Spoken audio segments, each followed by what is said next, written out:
This is Tech Addicts.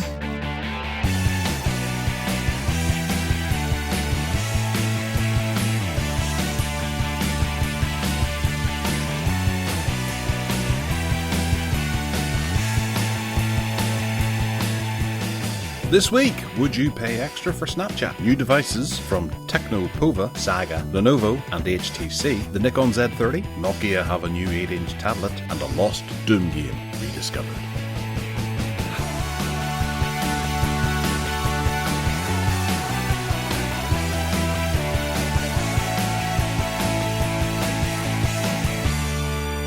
Hello and welcome to the Tech Addicts podcast. I'm Gareth Miles and this here is Ted Salmon. How are you, Ted Salmon? I'm alright, thank you, Squire.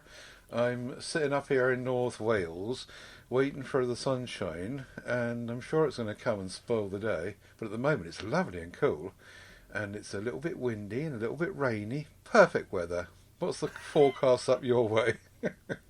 Well, I don't know what it is for the rest of the day, but it's kind of grey. It's warm, I'll give you that. It's bloody warm. Oh, right. And oh, there's a bit of blue peeking through. Who knows? Might be able to barbecue today because I wasn't able to yesterday. We'll get the barbecue out today, hopefully. That'd be good. Yeah. Anyway, it's good to see you turn up for a show. Well done. 2 in a row, isn't it? Well, I suppose it's worth pointing out we can prepare people for it, but on the 17th and the 24th, we won't be recording a show because I am going on holiday and I'm not damn well taking you guys with me. We're all going on a summer holiday. Where are you going? I'm going to, well, I suppose the west coast of Ireland and then down to the south of Ireland for 2 separate holidays. All right. Probably best not to fly anywhere. You're quite right. Well, I did figure that we're supposed to be having some of the most incredible weather this summer, like we did last summer and a couple of summers ago. I went down to, I think it was Tipperary a few years ago, and the week we were there was absolutely glorious. And one of my mates went out to, I don't know, Benidorm or somewhere like that, and he had a crap time. The weather was awful. Yeah. And we came back with sun split in the back sky. I got really bad sunburn and a bit of sunstroke. And he came back going, I wish I'd brought my jumper with me. I was frozen the entire time I was there. Like, right, okay, well, that's... And you paid $2,000 for your holiday, and I just drove. Right. So, yeah. To the west of Ireland. I've got pictures of Craggy Island now, and a caravan, and Father Ted and Dougal. Oh, I have to say that the west of Ireland is one of the most gorgeous places on earth, and the people come from all around to experience, say, Donegal or Buncrana or the Cliffs of Moher all the way down there, and Westport and things like that. It's amazing. If you're in England and feel like you really want to see something that's genuinely beautiful, come over here and have a look at it, because it's pretty fantastic. Very nice. Yeah. The Irish Tourist Board, $5 your way. I was reading. I wish. Are you still using your Pixel 6 Pro? I am indeed. I was reading this article this morning by Rita El Khoury about the fact that she reckons, she lives in Paris, and she reckons that she's not alone in thinking that the cellular connectivity is pretty crap on the Pixel 6 Pro, and on the Pixel 5 it was brilliant, and the Pixel 6 Pro it's crap. So typically her example was that she goes out from home into Wi-Fi at home, and when she goes out it takes forever for the phone to pick up the cellular signal. And when she's out and about, like in shops and stuff, whereas the Pixel 5 and other phones work perfectly well, she just loses signal completely. I didn't have a Pixel 6 Pro here long enough to test that, but I just wondered if you'd seen anything like that. And apparently lots of other people are saying the same thing. I haven't noticed that, but it'd be very hard to deduce whether or not it's down to the phone more so than down to the network, would it not? Because I used to be on 3. And in Northern Ireland, 3 is probably one of the lesser of the networks. And I was getting less and less signal everywhere I went, especially in the house. And it took forever for it to latch on. And I had the S10 before this, or S10 Plus, Now I'm on the Pixel, and I'm with Vodafone, which is a stronger network across the whole country. I have rarely noticed not having any Right. signal at all. Next time you go out of the house and you're driving down the road, well, not driving but being a passenger, see how long it takes to pick up the cellular signal from coming out of Wi-Fi. But Oh, right, switching. Right, okay, Yeah, for your yeah. data stream. Okay. she wasn't alone, and she did testing. Her husband had a different phone with him. She didn't say which networks, but anyway, I just thought I'd mention it. It looked like there was enough people out there saying the same thing to mention it. Well, it is something that we talked about a while ago, especially whenever the Samsung Galaxy S22 was coming to market, and they were saying about how it had superior mobile reception spectrums, and would be able to get you higher connectivity rates in lower signal areas because of the way it worked. Right. I don't have it in front of me what the terminology they had or they were using was, but they did say that phones going forward should now have this, because a phone principally is a phone first and foremost, and it should be able to have the basic connection regardless of where you are, and be able to latch on to the tiniest width of a connection if you're out in the tundras of Ireland or something. Mm-hmm. Indeed, yes. We shall look forward to your report. Oh, I'm going to report, am I? You're going to report. You're going to do your walking away from the house test. Well, I do that every day. But you're not looking at your phone, surely. No, but I'll have my phone in the car, and I'll be using it as I drive off up the street with, I suppose Google Maps does buffer and things like that, and YouTube Music would buffer and things, so I don't really notice the switchover. Well, that's what I'm asking you to do. Notice it. Well, if I go to the corner of the grounds, if I head way over to where the horse chestnut tree is to check on my conkers, Yes. I do lose Wi-Fi signal. Right. Well, you don't need to drive then, do you? It jumps onto 4G pretty quick. Oh, right, okay. So there you go. That's we could have saved that whole spiel just to go. No, I found it pretty quick. Forget that. Forget that whole thing. Edit it out. Now we're 6 minutes in. Yes. Okay. Well, we do have some news, actually. Some stuff to intrigue you, chappies and chapettes. On the OnePlus side of things, there is a new TV coming, and it's the OnePlus TV 50Y1S Pro.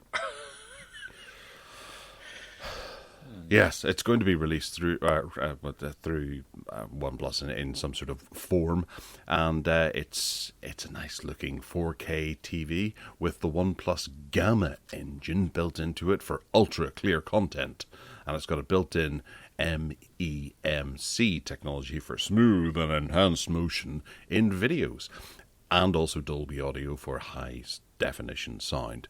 Looks like a decent TV. Anything that we should note about? Not really, except that it works with the OnePlus ecosystem. So it comes with a Smart Manager software which talks to watches and phones and blah blah blah. And I find there's a bit of lock-in going on. Generally speaking, we're going to talk about Samsung later, aren't we? And their TVs. And that they're trying to. I mean, Apple obviously do it very, very blatantly, and other manufacturers now seem to be saying, right, come with us, stay with us, we'll lock you in, get your telly, your phone, your car, your everything with us, and stay with us. Do you see that going on? I do, yeah, and it is a nice idea to have some sort of ecosystem that's working, phone, tablet, watch, all that kind of stuff. And a TV as well being in the loop, but I don't know what else you would do other than casting. I couldn't imagine wanting my TV to be connected to my watch. The only thing that springs to mind is notifications. Or and remote that's control. the last thing I want. I suppose remote control, but then there are other apps for that as well, if you want to do that. But most TVs come with a remote control these days. Yes, I've noticed that. We've really come along, haven't we? They have, yes. And they aren't wired in. Oh dear. Anyway, yeah, so OnePlus ecosystem. And Google are doing the same thing, aren't they? You know, Google are trying to lock everyone into what they're up to as well. So it's obviously... Well, also, there is a problem, actually. I'll point that out right now, is that I have noticed that Google Assistant built into Android TV can be a bit of a pain in the ass, because my wife has been in the kitchen and asked for an alarm to stop, and she said stop, and for some reason Google Assistant's gone, oh, you wanted to turn off Android TV? Fair enough. And it's turned it off, Right. which, because it's all in the TV as well, it's turned off the entire TV, and you're sitting enjoying a program, and it just stops instantly. Perhaps you're supposed to use specific commands like alarm stop or something. No, it's just Google Assistant doesn't understand my wife particularly well. Right. And it likes to do that. My son does that as well when he's turning off an alarm upstairs, and things will turn off. I can do it, which is pretty handy when my son is actually watching something. I'll say it, and it'll turn off the TV for him to go and do his homework, which is useful. But when it happens unplanned or unprovoked or unwantedly, then that can cause annoyances. Has he worked out that he can just turn it back on again? No. Well, if he does that, he knows he's dead anyway, so Yes. he does everything I ask when I asked. Oh, Like good. that. He fears me. Don't know why, but he fears me. I don't know who wouldn't. Most people out there. Right. Okay, yeah, moving on. 256 gigabytes. That's what most people want. 256 gigabytes.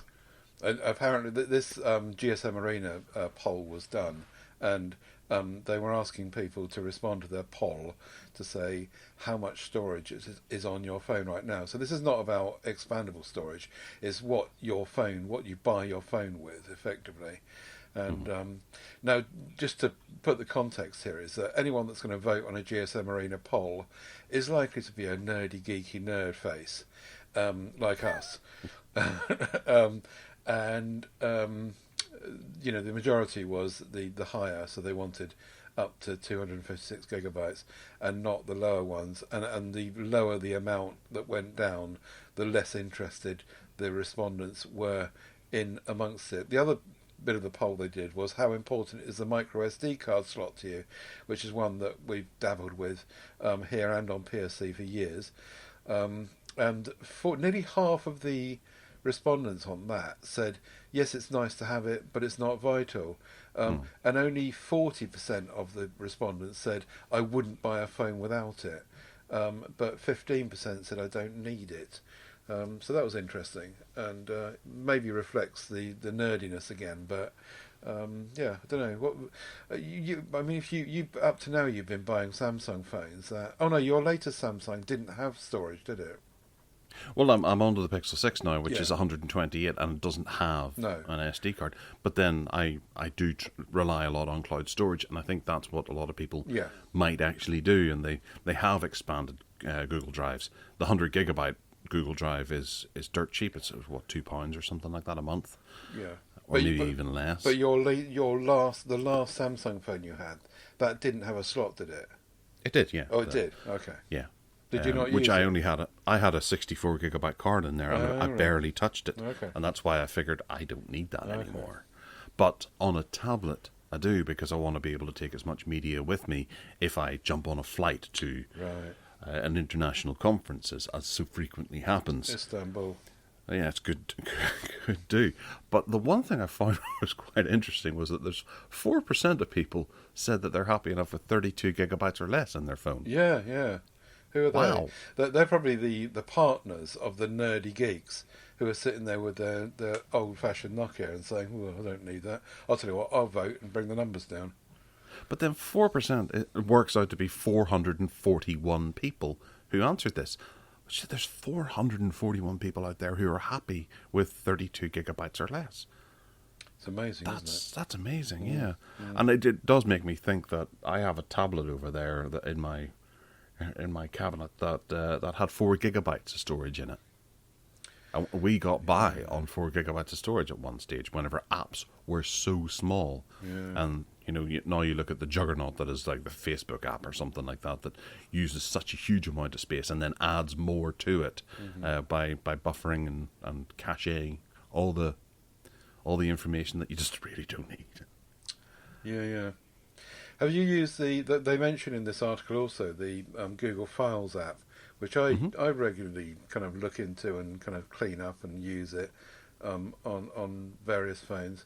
One of the biggest things that it's useful for is making assessments about your biggest files that you're carrying, and duplicated files. For some reason, they just kind of creep in.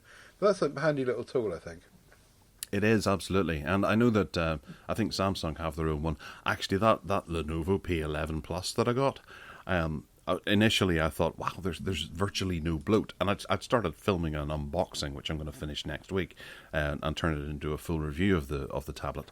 But there was a notification to say that there was a crap washer type thing. I can't remember what it was called. Do you want to use it? And I thought, Lenovo must do one as well, because I'm used to Samsung having their inbuilt one. So I decided, right, okay, let's get rid of any bloat or files that are left over from installing Android and setting it up. And in clicking that one thing, all of a sudden all these other little games started appearing and applications. It's like, I've just opened up the floodgates by saying I want to clean up my tablet. And it was really bad. Okay. There was about 5 crap games that I installed and a couple of useless applications just to fill up your tablet and annoy you. I had to go through and uninstall each one. Yeah.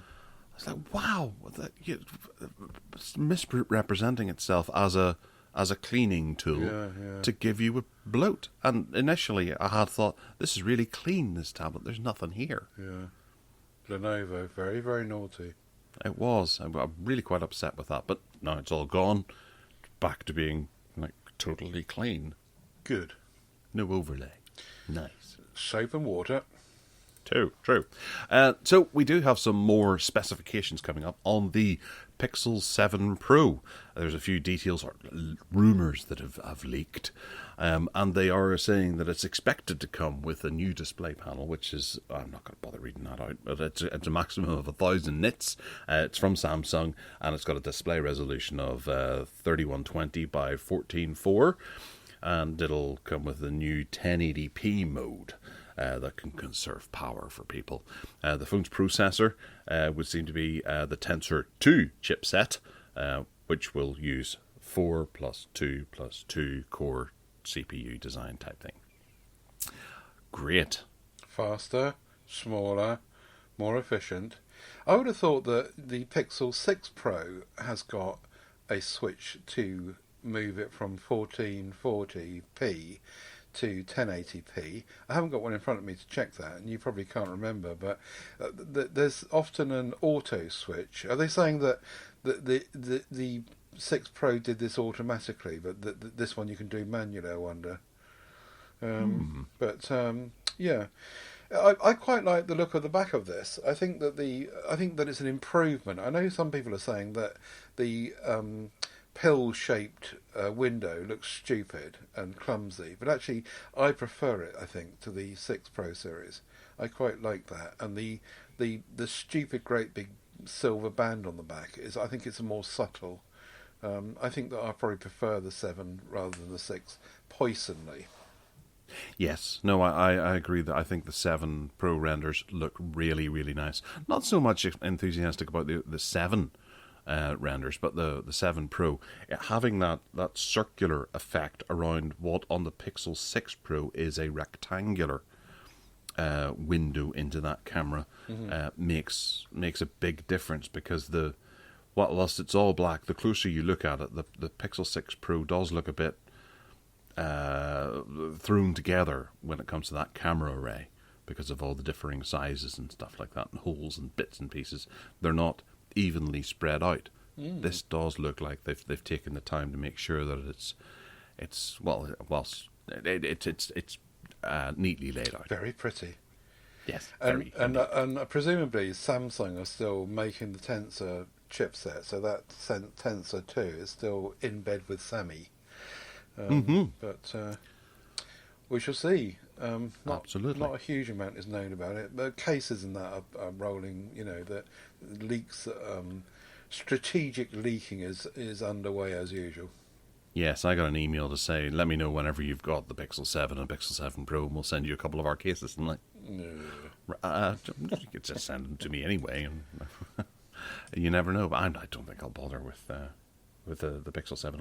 I'll keep the 6 for the 2 years, and then move to the 8 when it arrives, because it'll hopefully be a next step incarnation, or a big step away. Because I think a lot of mobile phone companies are kind of using that kind of 2-year cycle, where they, a bit like Apple, where they have they release a new big step forward, and then refine it the next year, and then the following year another step forward. Yeah. I'm looking forward to the 6A personally, which is around the corner. In fact, pre-orders start in a couple of weeks for that, and it's $399, and the only thing missing on it really is the Qi charging, in terms of everyday phone, nice pocketable, not pushing any boundaries particularly, but and there's talk of there might be a new fingerprint scanner on it, which would work differently or something. I think we mentioned it before, so. The 6A I think is worth a look. Yes. Oh no, it will absolutely, and I think that that camera in such a small form factor, a cheap form factor, will really add huge business to it. Looking at some of the mid-range and low-range cameras about at the moment, I was looking at some of the photographs that were produced by my wife the other day. She was up taking pictures of the horses, and the camera that's in the what she got again? It's got the FE, the S21 FE, is it? Yeah, that's right, S21 FE. It's absolutely amazing. We could never imagine that is the type of camera that you get in a. Well, I suppose they're about now. You get them for about £500 for such a gorgeous camera, and compare that to what's in the Pixel 6. The cameras and phones are just astonishing at the moment, and they're really going to get better as we go on. Yeah. That's incredible. Good. Anyway, and what does the word saga mean to you there, Ted? Old people. Old people on cruise ships. Yeah. So imagine my surprise whenever the successor to the Essential phone has been labelled the Saga. It's for perhaps Saga is a completely British word associated with old people that no one else in the world knows. Or runs of movies like Star Wars or The Godfather. Yeah. This is the Essential phone. I had an Essential phone here for a while. I really liked it. I thought it was really cute, and it was ever so clean Android. They were. I remember that the updates, the monthly updates, were coming through before the Pixels even, on a very regular basis. That team that was, abandoned Essential went off to tease us with the OV1, which is the OSOM OV1. Nothing came of that more, and now they're saying that they're going to. They've gone into cahoots with a company called Solana Mobile, which is a subsidiary of Solana Labs. Very important stuff. This test. There'll be a test later, and they're bringing out this Saga phone, which is going to be something of a flagship. Well, flagship pricing, £1,000 or thereabouts, and only released in the US, Canada, UK, and Europe. And you can pre-order it by putting down $100, and they'll take that off the price of the phone when they send it to you. But it's got, the 6.67 inch screen, as usual. It seems that there's a glut of 6.67 inch screen still out there. An OLED panel, Snapdragon 8 Plus Gen 1 processor, and 12 gigs of RAM, 512 gigs of storage. It sounds like it's just that one unit. You can't get a lesser RAM or a lesser storage. That's it. So the details about it are quite sketchy, and who knows what the future for it might be. It's not even being released till 2023 sometime. But yeah, it's a bit of a brave move, isn't it, to stick it out there for £1,000 and hope that people are going to get on board with it, like the Essential phone was attracted to people. I gotta wonder why. Why are they doing this? By the time this comes out, the Snapdragon 8 Plus Gen 1 will be, a year old? Yeah. 12 gigabytes of RAM will probably be quite attractive, mildly attractive for a mid-range phone. I can't imagine there's going to be too much in the way to sway people to pay $1,000 for this early next year. By which time we'll be talking about the Pixel 7 coming out. There'll be the S23 coming out, which will have their lower end variants or their lower end options for about the same price as this.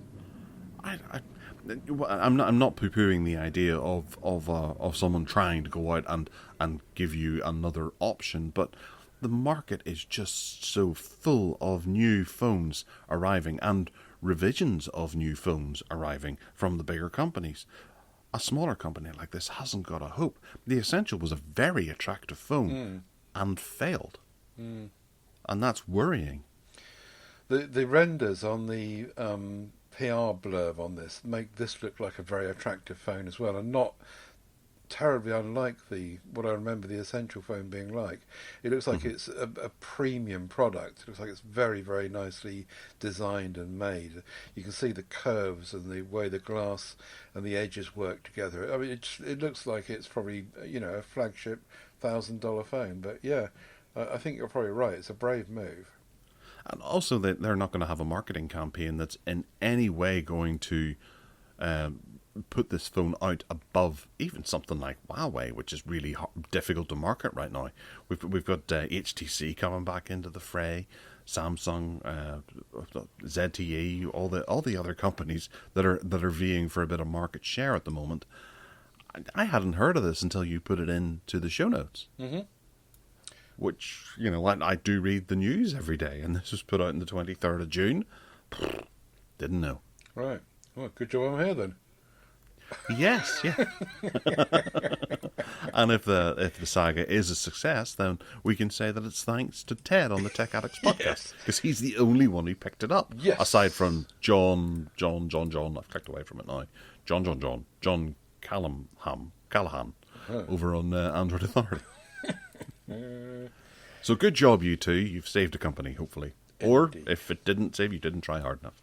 One thing that they will have to include is fast charging. Oh, yes. Nice link there. Notice that? Yeah, that's very good, yes. Yeah. Pretty speedy. We've got the Infinix, so we'll go with that then, which is teasing 180 watts thunder charging, which sounds pretty incredible. They've done a little bit of comparison, and they say that a 4,000 milliamp hour battery on 160 watt charging can do it in 10 minutes, which, people are going to be wanting to shave off a couple of minutes there.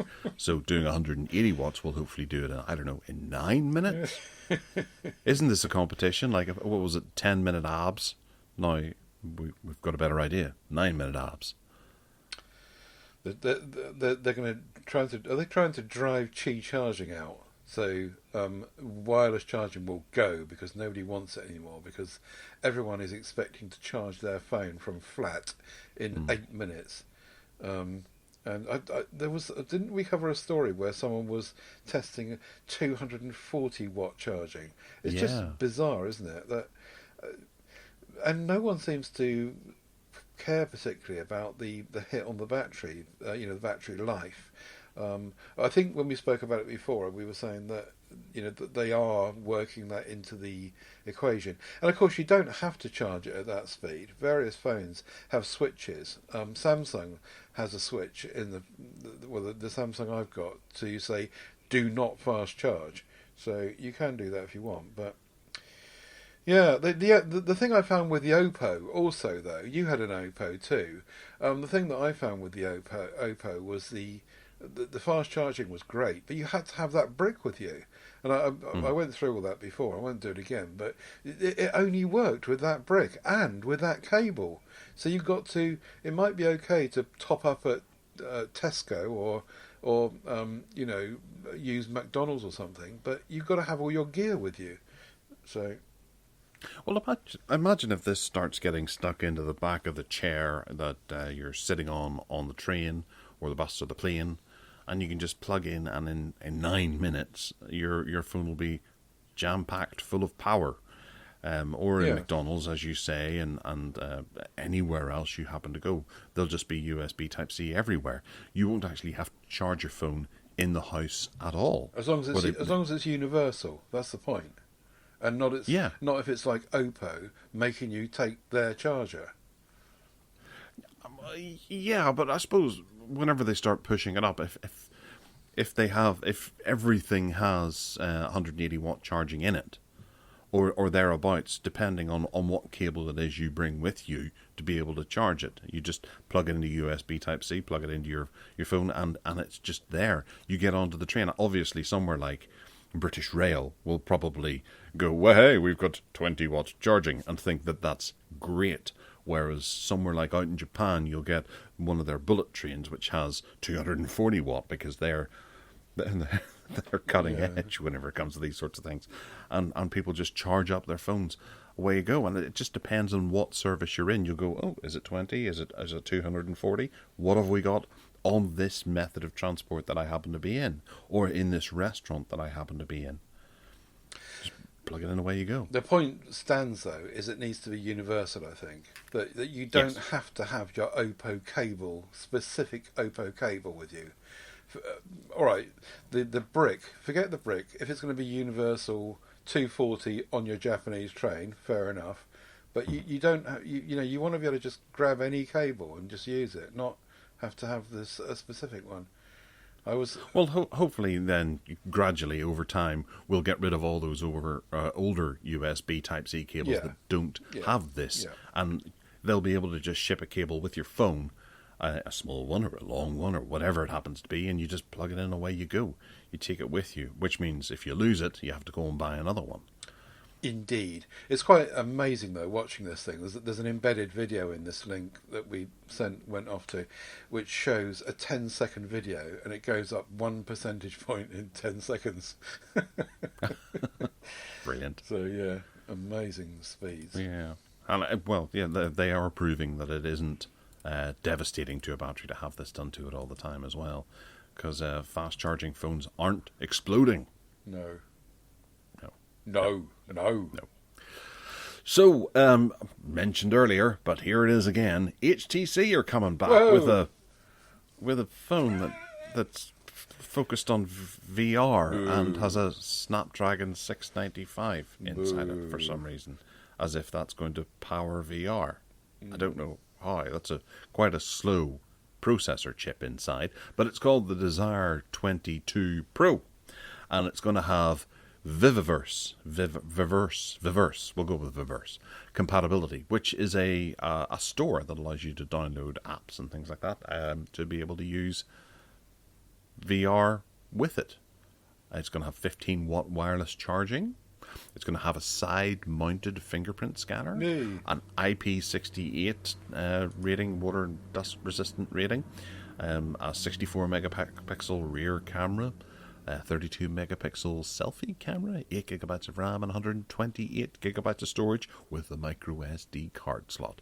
No mention as to whether or not it's got a 3.5 millimeter headphone jack.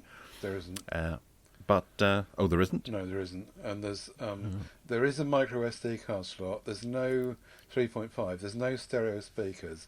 There's no. There is wireless charging. And what else have we got? Android 12 out of the box. It's an LCD panel, which refreshes at 120 hertz. It just feels very much like it's overpriced, because the starting price is likely to be about 450 quid or something like that, and it just feels like it's not really worth that amount of money. You can get an awful lot more. They're selling this on the back of their Viverse, or whatever they call it, and Yeah. the hook up with AR and VR and IR and BR or BS. It's definitely BS. You've got to hope that people really want that, and also that the phone is going to be thought about to be functioning within that environment really, really well. So buyers are thinking it's going to be worth it. Yeah, it's kind of HTC picking up where they left off with phones, to be honest. The design looks quite bland. Yeah. It does have a sort of a textured back to it, so it's not going to be terribly slippy.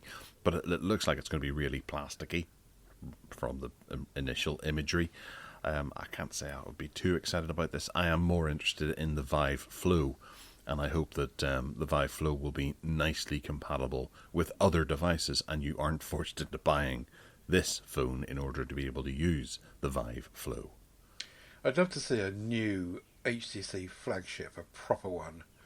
But it's just been so long since they had anything interesting and great. My mind goes back to the one M7 and M8, and they were just fabulous phones. And they're obviously up against it, aren't they, financially? Yeah. Again, it's a very, very difficult area to be releasing a new phone in. And I don't think even HTC's branding would have the clout to be able to succeed. But they do have that hook in with the VR. Yeah. But given that it's such a crap processor in there, I don't imagine that it's going to be for anything more than a couple gimmicky wee games. And maybe they're just testing the waters. And if this works out to be in any way a slight success, they'll maybe do a bigger, better brother that might have slightly more immersive and impressive gaming or something on it for VR to get. They've clearly made the decision some time ago to go specialist. So this is what we're doing. We're not going to try and compete with Lenovo, Motorola, and Samsung, and Xiaomi and Oppo. We're going to go specialist. This is our route, and we hopefully, a bit like Sony in a sense, you say we're going down this road, and we hope to take our fans along with us and people that really will appreciate our vision and what we're doing here. I guess it's been thought out. I'd like to think they've put some thought into this and they're not just chucking it out a phone willy-nilly. Indeed. Well, it's possible. Things have happened like that in the past. Indeed. And they kind of make up for it later on. All right, well, moving on to more exciting news is the Steam Deck production has been more than doubled, says Valve. So as of, what date was it, the 30th of June, they're going to be shipping twice as many units every week, which is really quite nice. It means if you have it pre-ordered, you might get one fairly soon. Very exciting. I was watching a review of someone that had got one last night on YouTube, and their first impression was it was Shane Craig. The first impression was it was just massive. And by his own admission, he hasn't got very big hands, but he said he can't reach across the device. It's so big and it's so heavy. It's just huge. And he was hoping that people ordering it realise that. Yeah. I do think if you're buying it, you should wait for the second revision of it, or the first revision. Come to think of it, the second version of it, because that'll be the one that's slimmed down, feeling good. Like the PlayStation 4 Slim, whenever it arrives, it was a lot smaller than the original PlayStation 4 when it came out. So it might be a better solution for people to their gaming needs. He put it his Nintendo Switch Lite down next to it. It was just engulfed by this huge, great big thing. It does look nice though. He said it was very well made and blah blah blah. And I'm sure it'll be really good. But anyway, that was first impressions. Yeah. I don't think I'll bother with it. I'll wait. Yeah. You? No. I've got my you're Nintendo. Thank you. Yeah, you're not really into the Steam gaming anyway. Oh, well, I've never really done it. I haven't got a Steam thing. Well, I think I have somewhere in the past, but I've just never done it. And I need to, get involved in it really, because I could be doing it. You could be down with the kids. Yeah. Instead, you're spending your time looking at the new Nikon Z30. Ooh, yeah. It looks lovely, doesn't it? It looks. The Sony have done this, and who else did it? They're making a vlogging camera, and trying to appeal to people that are shooting dumb TikTok shorts and all that sort of thing. But it just looks really, really neat and lovely and tiny. If you look at the picture of this at DP Review, you can see that the lens is clearly a standard Nikon mount lens, and it just engulfs the body of the camera. It's massive, and so the body of the camera is really tiny. Looks really lovely and usual Nikon quality.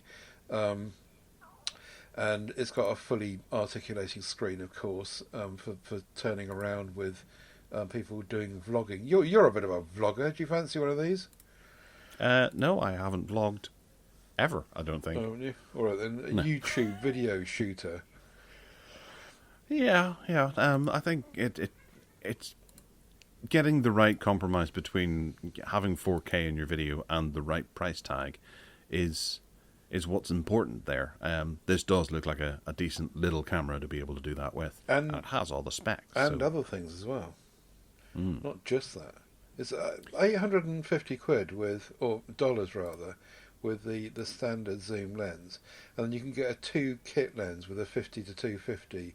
Presumably that means full frame equivalent.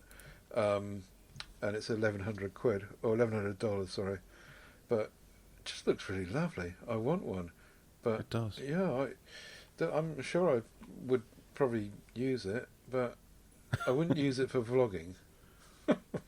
No, you'd be out taking pictures with the camera, Exactly. which is what it was supposed to be doing. Exactly. Yeah. So I suppose you could do that with another thing, which is much cheaper. True.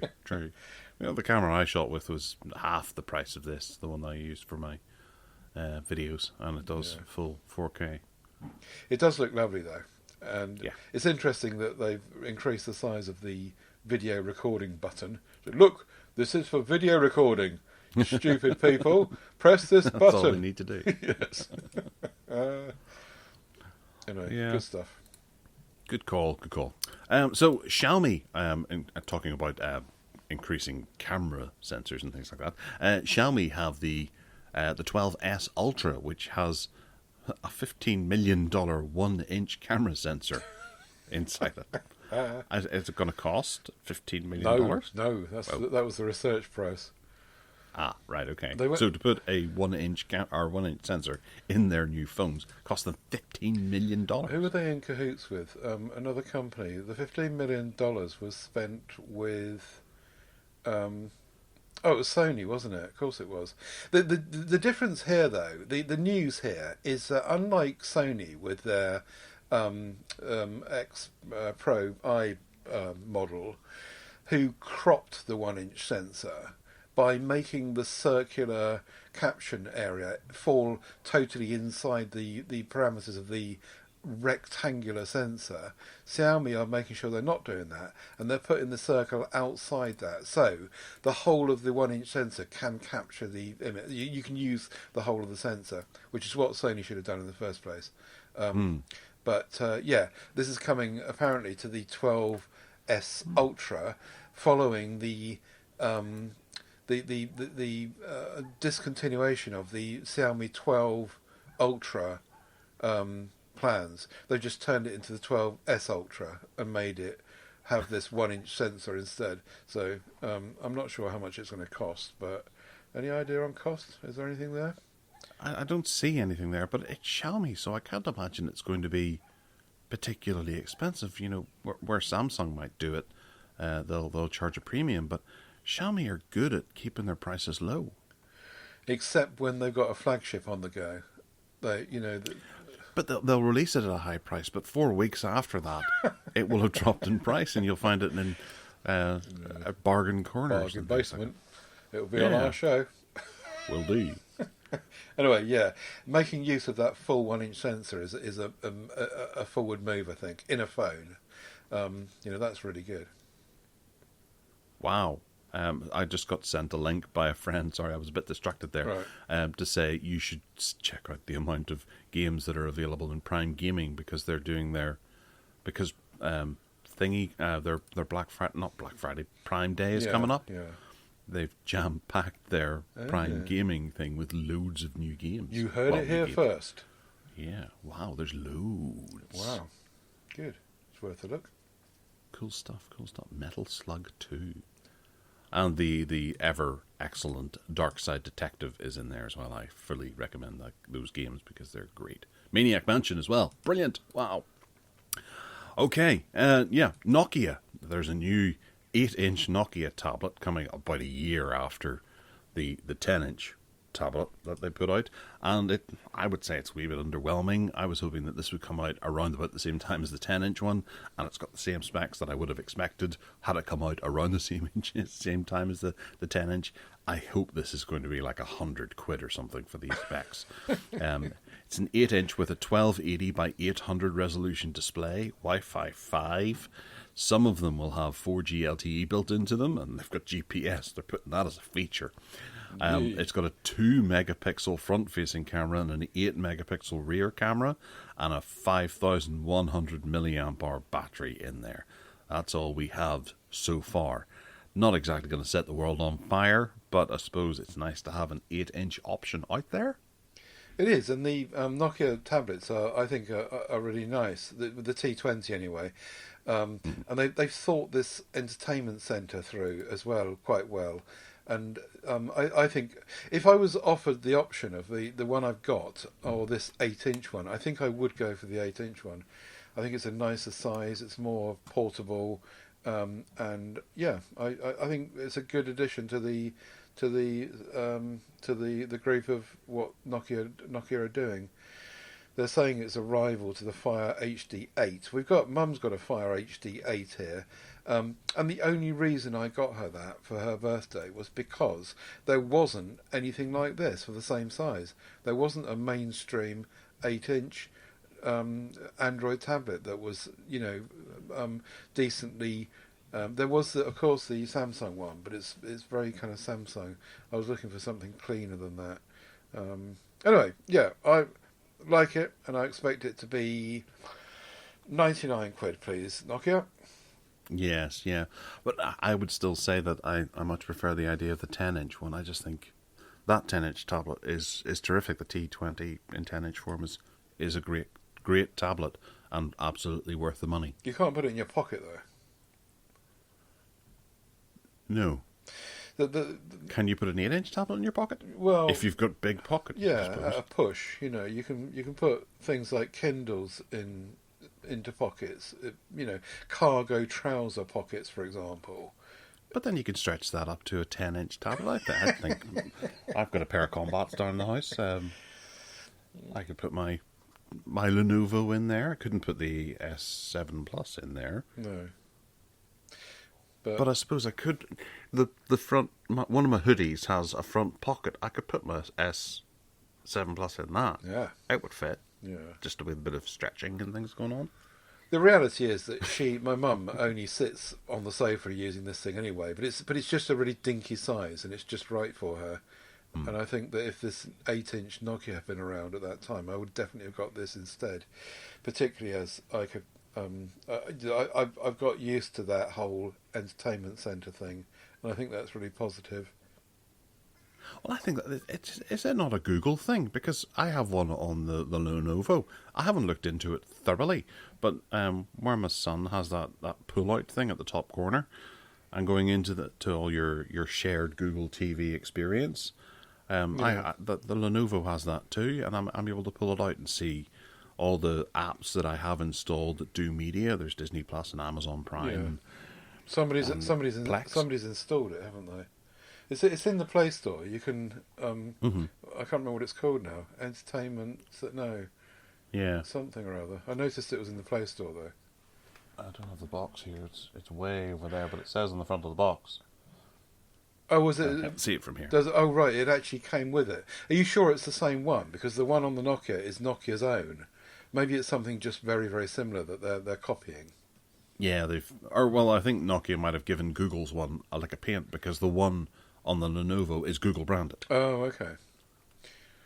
Very complicated, isn't it? Absolutely. All right, moving on to something that's really going to annoy people and be more complicated. I don't know if anyone is aware, but the United Kingdom has a thing called Brexit, and that means that the United Kingdom is leaving the European Union, and we might get these things called roaming charges kicking in. So folks who are going away to European countries could end up seeing their phone bills jumping up considerably whenever they try to stream iPlayer or something like that when they're abroad. However, EU residents will be able to enjoy mobile roaming for another decade because the lawmakers in those countries have agreed a deal where mobile roaming fees will be banned until 2032. But that doesn't include, well, Great Britain. Okay, we'll go with that. Brilliant. It should include Northern Ireland because we are Northern Ireland is technically in the European Economic Area under the Northern Ireland Protocol. Mm-hmm. And I've been looking into this because going down south in the past has resulted in charges that shouldn't be there. And I've done a bit of research on Vodafone, and their approach to it is really quite good, I think.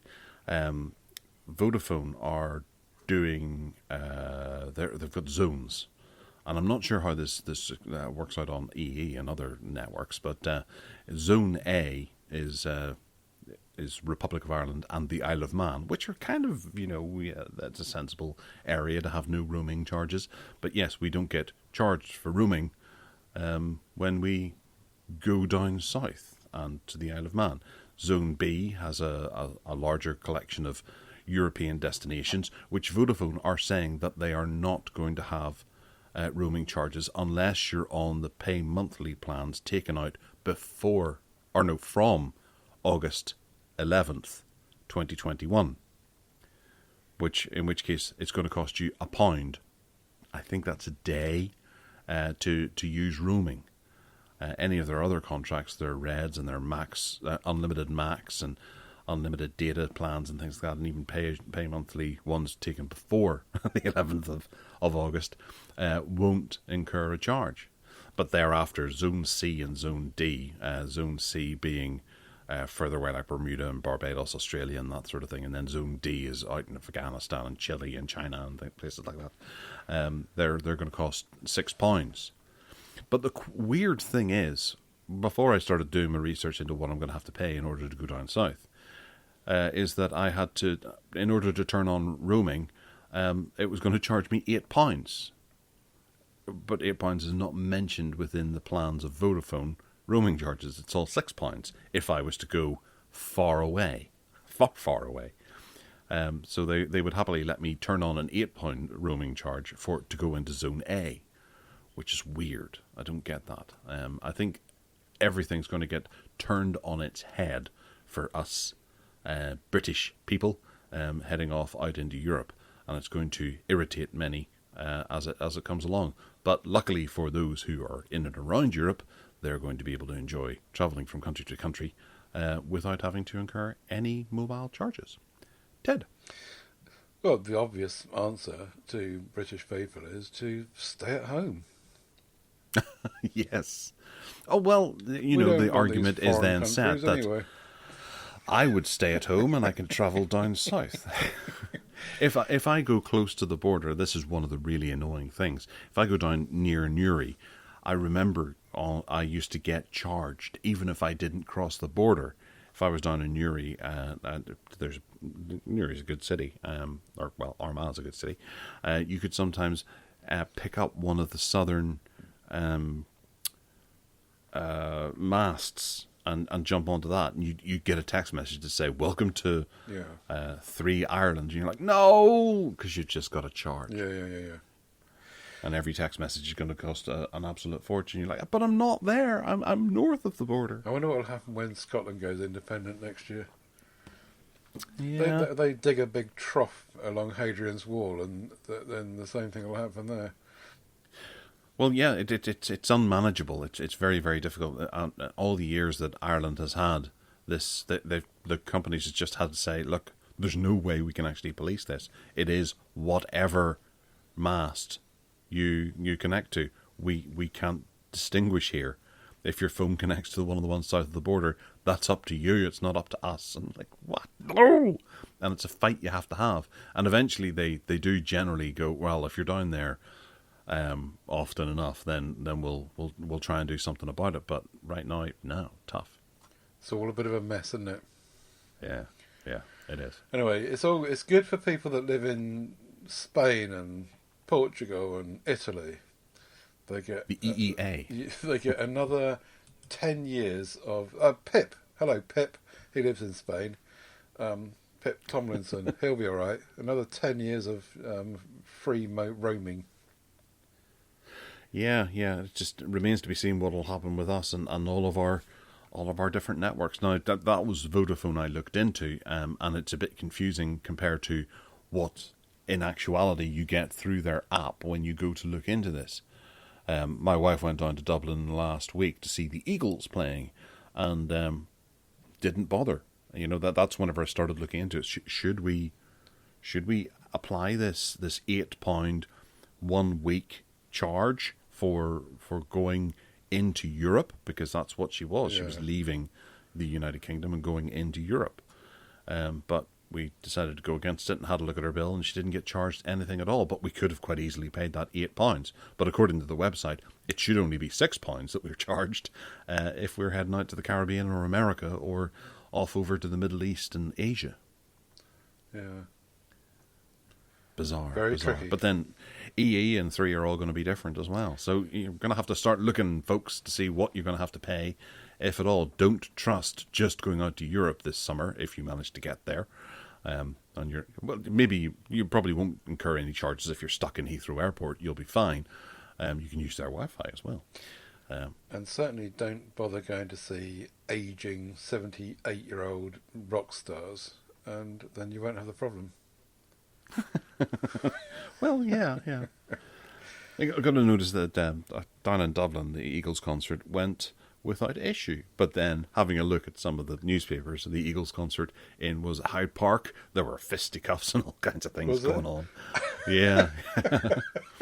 And even was Don, what's his face from the Eagle? He was standing going, "Oh, isn't that lovely being down here in Ireland? Oh, you're all a peaceful, lovely bunch of people." And then goes over to England. It's like, "Stop fighting down there! Stop!" A nation of thugs. We're probably better off not in Europe. Keep all the English away. Yeah. The English like their stiff upper lip because someone's punched them in it and it's swollen. Anyway, sorry, English people. I'm only joking. You're a lovely crowd of folks. It's just a little bit of UK banter. We can have it. I'm English. I'll have you know. So but you live in Wales. I'm terribly offended. Okay, the Technopova 3 is another Android smartphone that's been unveiled. This time, they're going for the kind of sort of budgety type thing. Should work out about £130 for this. It's got a full HD 2460 by 1080 90 hertz refresh rate, which is kind of nice. A MediaTek Helio G88 mobile processor with either 4 or 6 gigabytes of RAM, and it's got either 64 or 128 gigabytes of storage. Plus, there's also a micro SD card slot. Ted, what do you think of this little doohickey here? Who's Technopova 3 when they're at home? I've never heard of them. Is it something to do with Africa? Technopova 3. You're the one who posted it. Yeah, I know. But I didn't do the background research on who the company is. Maybe it's something to do with Africa. It's a fairly low-end device. It might be to do with Africa because they're focusing here on... India. Is it India? Okay. It's a Chinese mobile company, but they're manufacturing for India, the Philippines, and Nigeria as well. Okay. Right.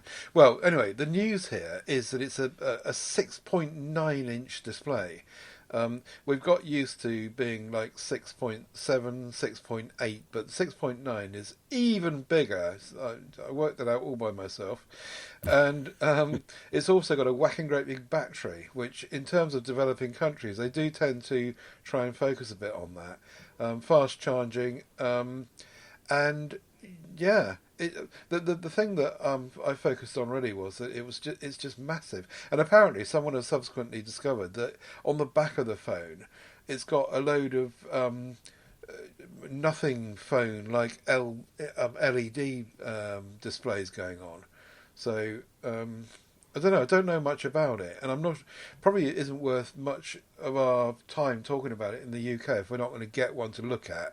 But it's really cheap, and it's big, and it's got a whacking great big battery, so worth a quick mention. Oh no, we can buy it in the UK. Oh. It's £145. Blimey. It was released on the 25th of May. Oh, it's out there now, is it? It is. I actually quite like the name Technopova. It sounds kind of cool. Yeah.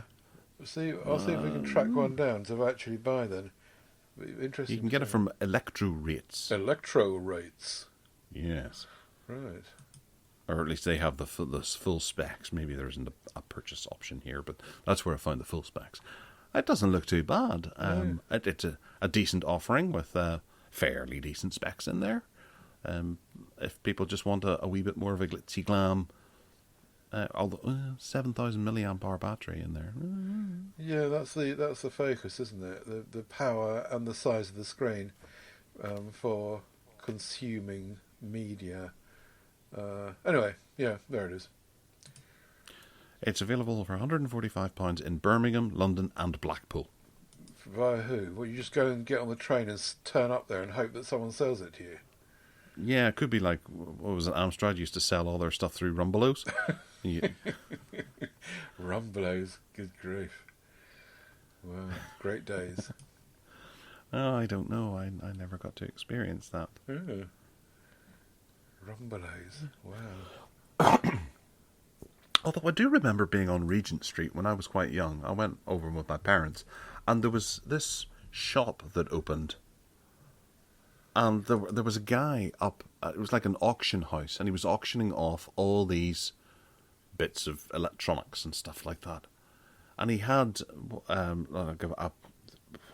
of those wooden truncheons that the police would have, and he was bashing the desk that was in front of the counter in front of him. There were bits of wood flying up from the counter as he was bashing, as he was working his way through the auctions, going, you sir, sold, and they'd smash it down, and there would be bits of splinters of wood flying out everywhere, and this person bought a hi-fi. And I was there, and my dad spoke to someone, and he turned around to my mum and went, we better leave now, I think the police are coming. And we left. I was like, wow, what was that? Mm-hmm. But it was right in the centre of London. I think it was Regent Street or somewhere like that. Right. And I'm wondering if that was somewhere like Rumbelows or what have you. But there was a huge crowd of people just watching this whole auction, with people just going, I'll have that, I'll have that. I've completely forgotten about Rumbelows until you mentioned it just then. I've completely forgotten. And I'm looking at some photographs of the shop fronts now, and it's coming back to me. And I've got a feeling that didn't Currys buy them out or buy their stock or something? It looks very much like Curry's, kind of Dixon's stuff. I'd completely forgotten about that, yeah. Rumbelows. Yeah, we never had them over here, but being in that auction thing and hearing it on things like, what was it, the Young Ones? Mike says that he got a VCR from a guy down at Rumbelows. Yeah. I'd forgotten that.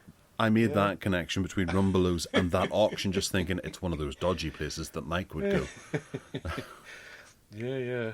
Very, very funny. That should have been a Hark back. Rumbelows, yeah, okay. Yeah.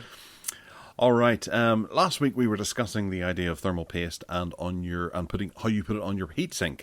Well, what happens if your whole computer was a heatsink? Because someone has made the Cub Mini Fanless Mini PC CNC, which is machined from one block of aluminium, or, as you would say in the United States, aluminum, which I looked into because I always joked about how Americans can't pronounce aluminum or aluminium properly, and it turns out the original word is aluminum, and it was adapted for British English to aluminium, and then the Americans changed it back to aluminum to what it originally was. So we can't go, Americans can't pronounce aluminium, because we're the ones who are pronouncing it wrong in the first place. Fair enough. It's aluminum, annoyingly. It looks lovely though, doesn't it?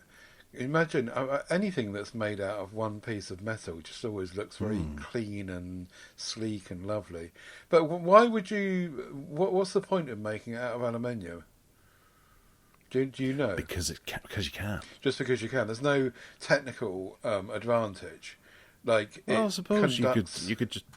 Yeah, what you connect this to, the heat will conduct out of it. Right. So it should run a little bit cooler than what, but it's entirely because you don't need a fan. But you'll probably have to attach the whole computer chassis, which is aluminum, to something that's going to dispel the heat if you're wanting to run things. Oh, that's funny. In the headline, they've spelled it aluminum, and then further down in the article, underneath the picture of the two aerials, it says block of aluminium. So they've got two writers going on this. That's probably for SEO reasons, so it'll pick up both.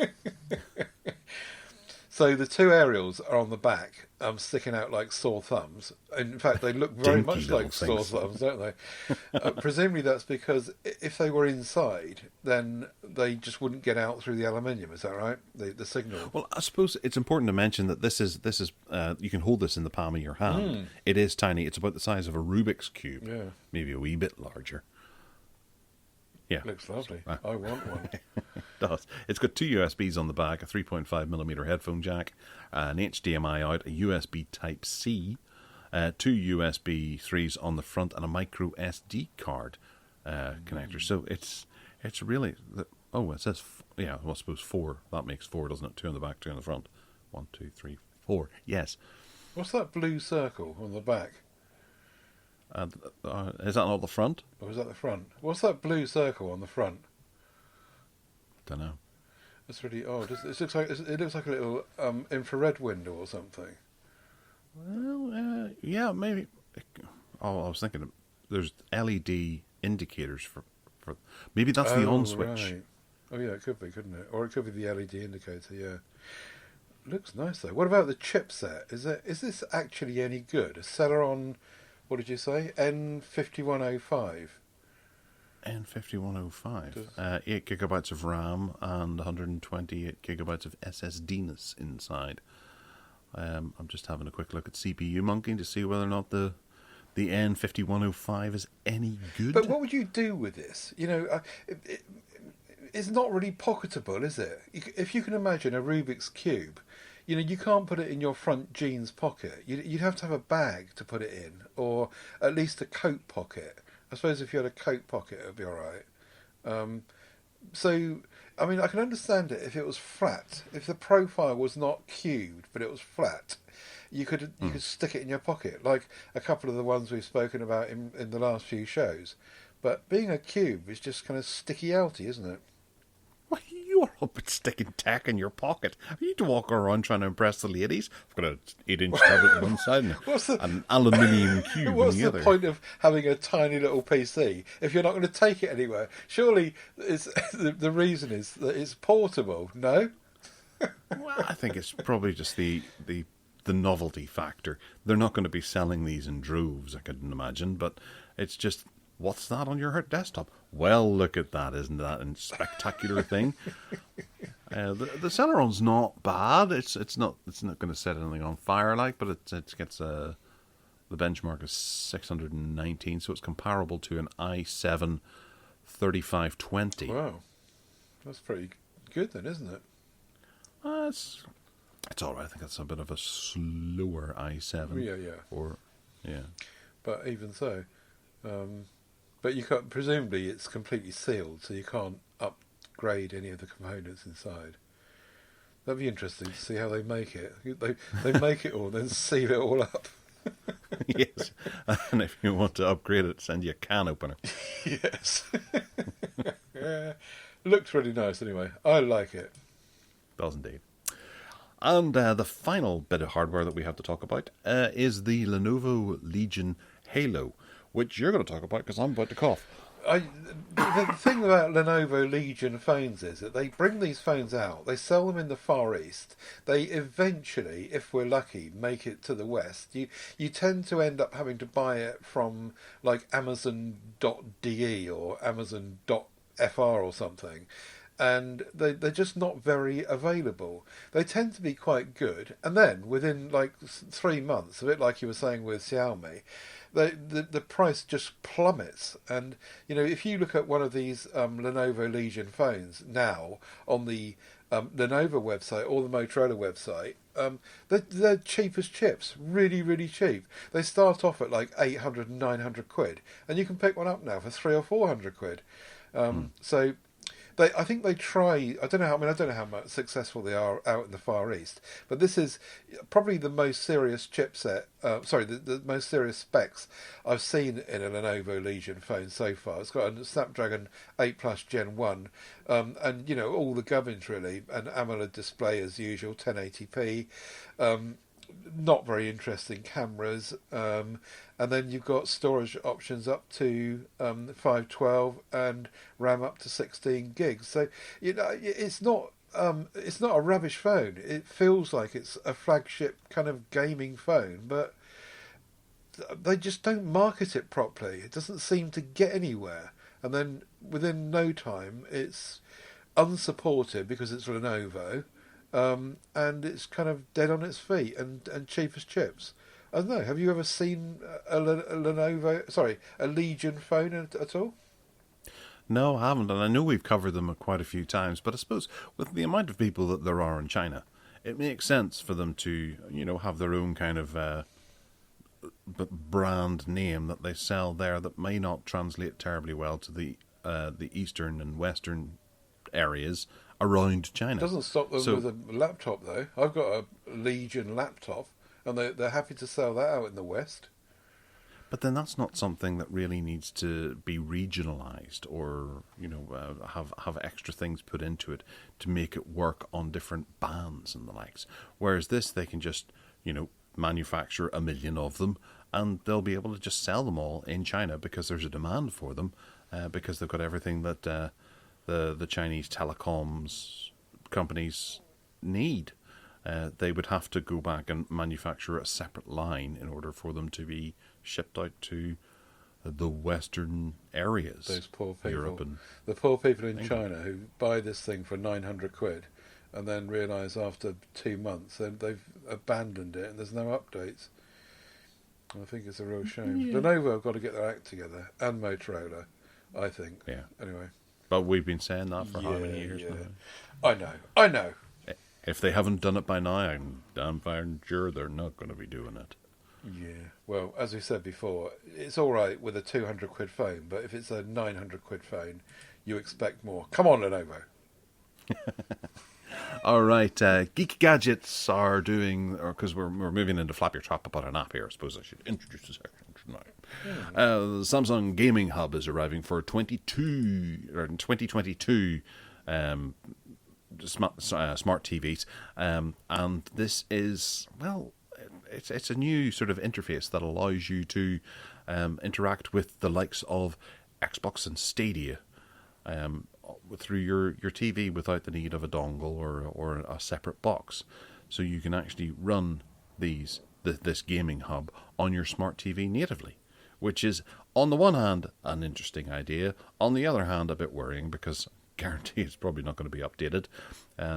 Having bought a Samsung smart TV in the past, and it's received absolutely nothing in the way of an update, Really? I wouldn't really want to influence my purchase by having some sort of software like this built into it. I'm surprised, really surprised. I thought Samsung were good at that, but then my point of reference is phones, of course, not TVs.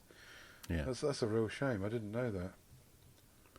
Well, it is a nice idea to have this, and if Samsung was to continue to support it. But if you've bought a smart TV that is a 2021 TV, you don't get this.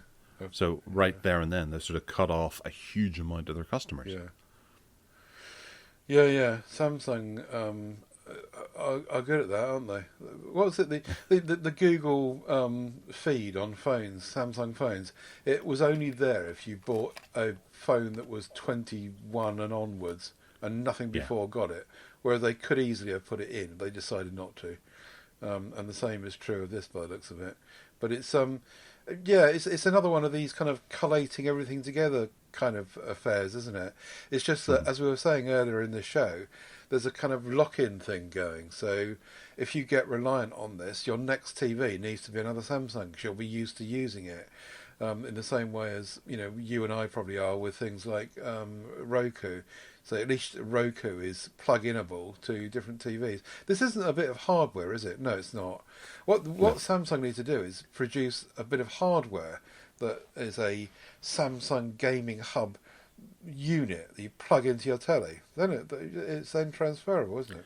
But then they're going up against Fire TV and Chromecasts and all those sorts of things, which is a really difficult market to break into because they are so cheap.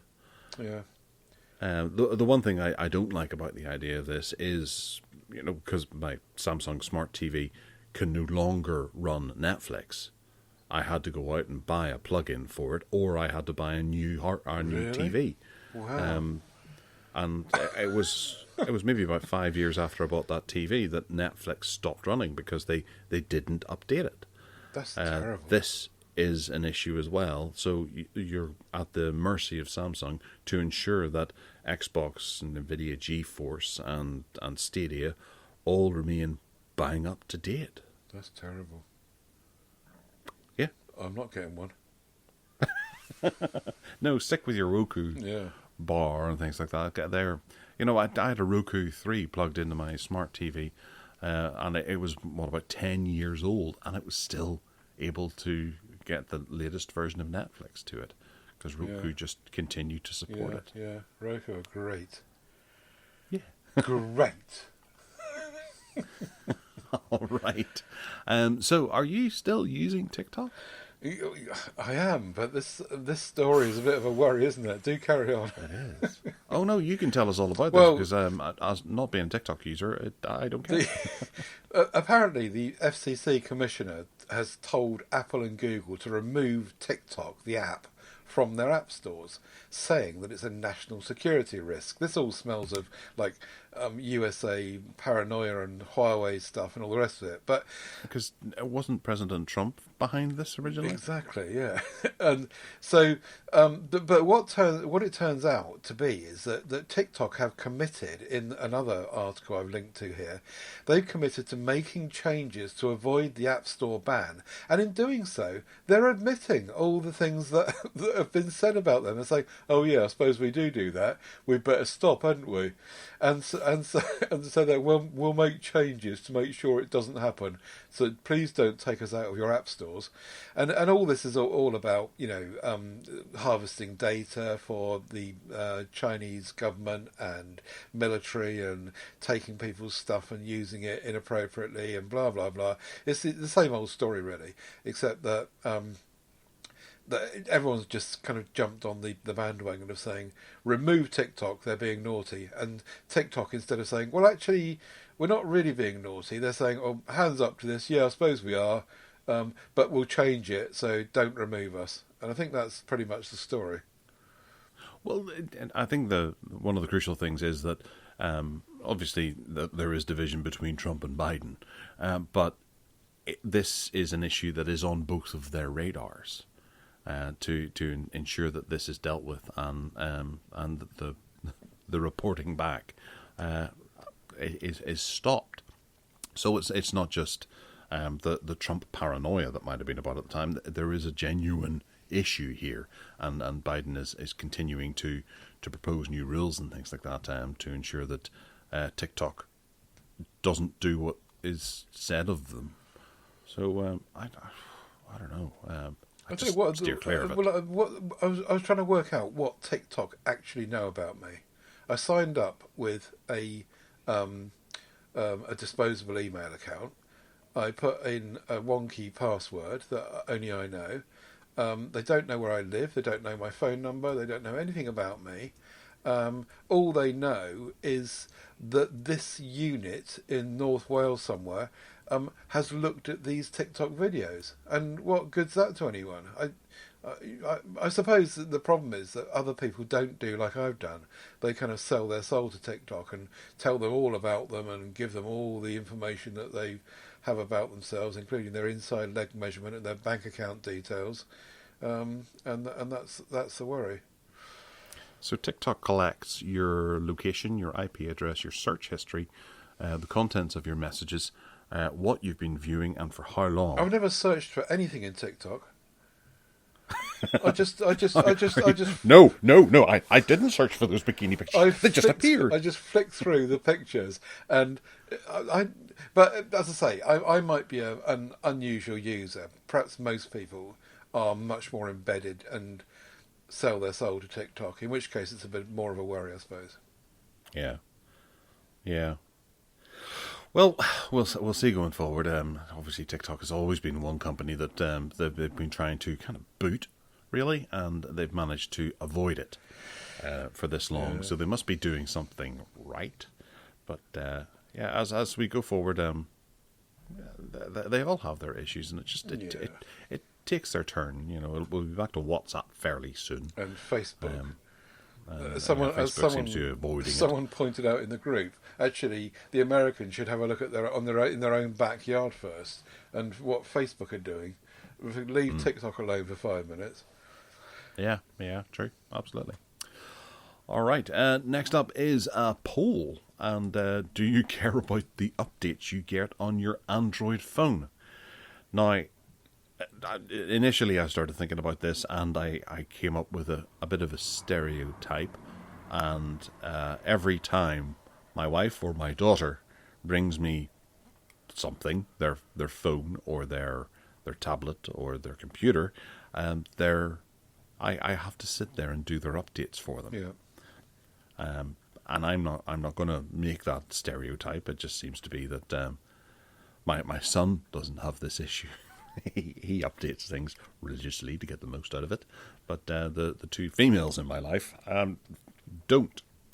And I don't like saying it, but I do think that as a male, we tend to like things to be up to date and taken care of in that way. I don't think I agree with you. I don't think it's a gender thing.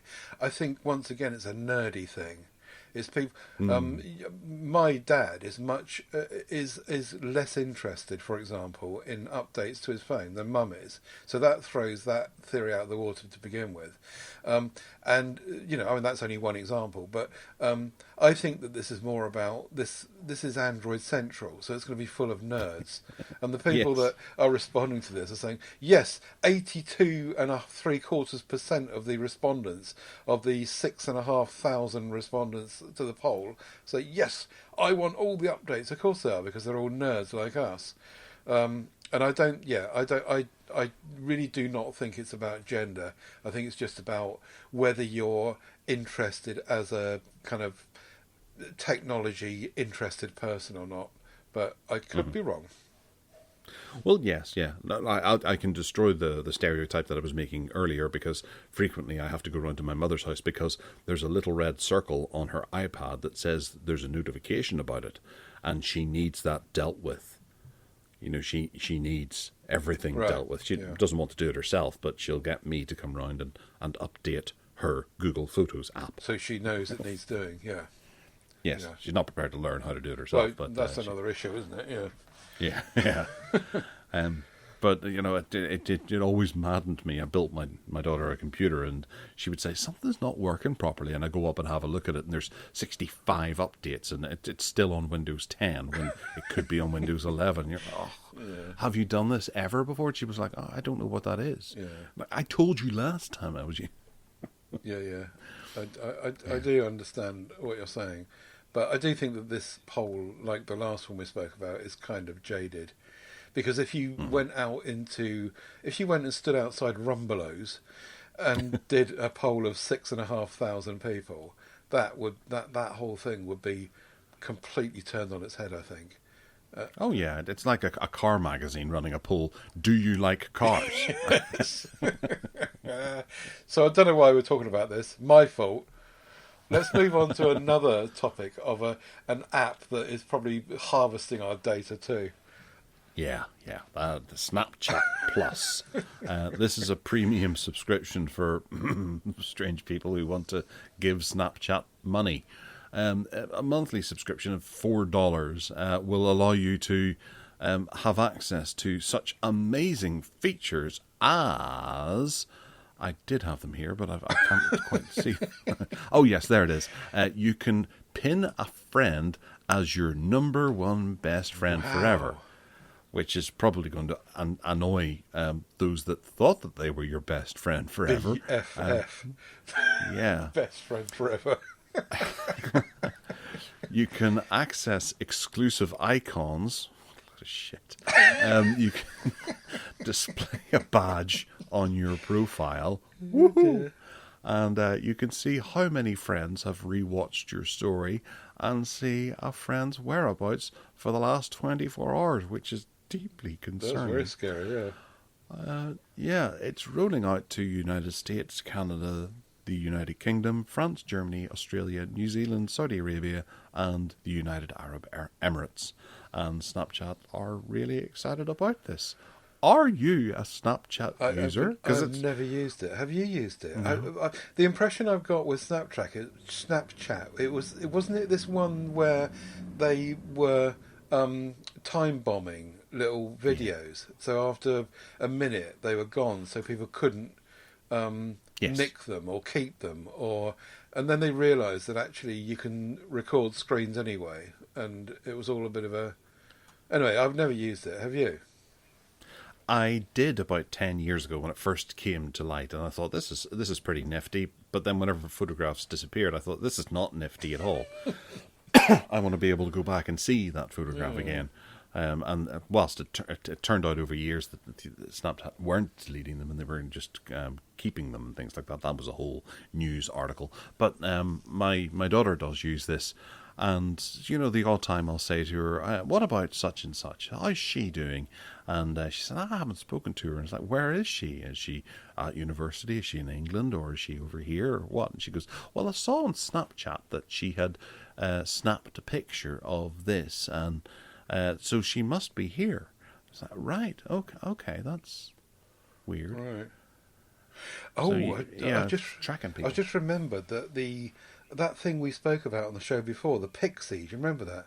I've just seen a photograph of it down the bottom there, and it's this was their drone. Yeah, it's a little drone which was really nifty and nice looking, and I'd forgotten all about that. And that was to do with Snapchat, wasn't it? Yeah, it was. They had Snapchat glasses that they were putting out that you would be able to take a picture of, and it would be connected to your phone whenever you're out and about.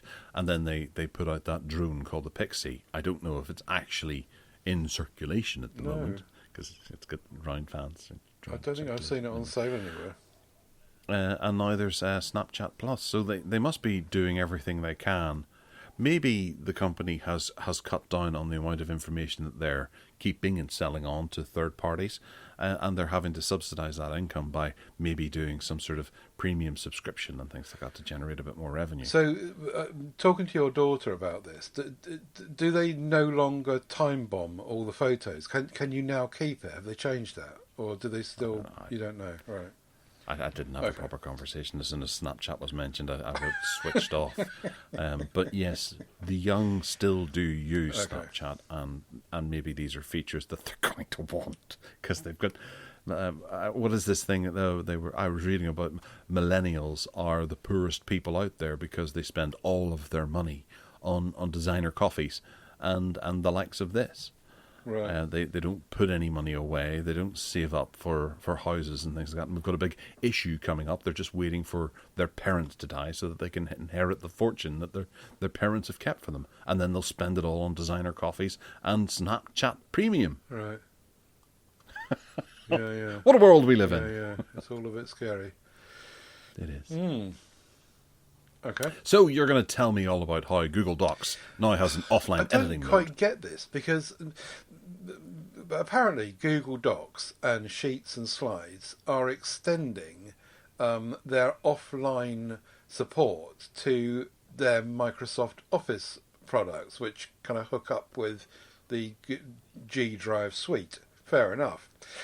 But are you not offline or you're online? You can't be both, can you? They're saying that you can use Microsoft Office stuff offline. Well, if you're offline, it's not going to sync up.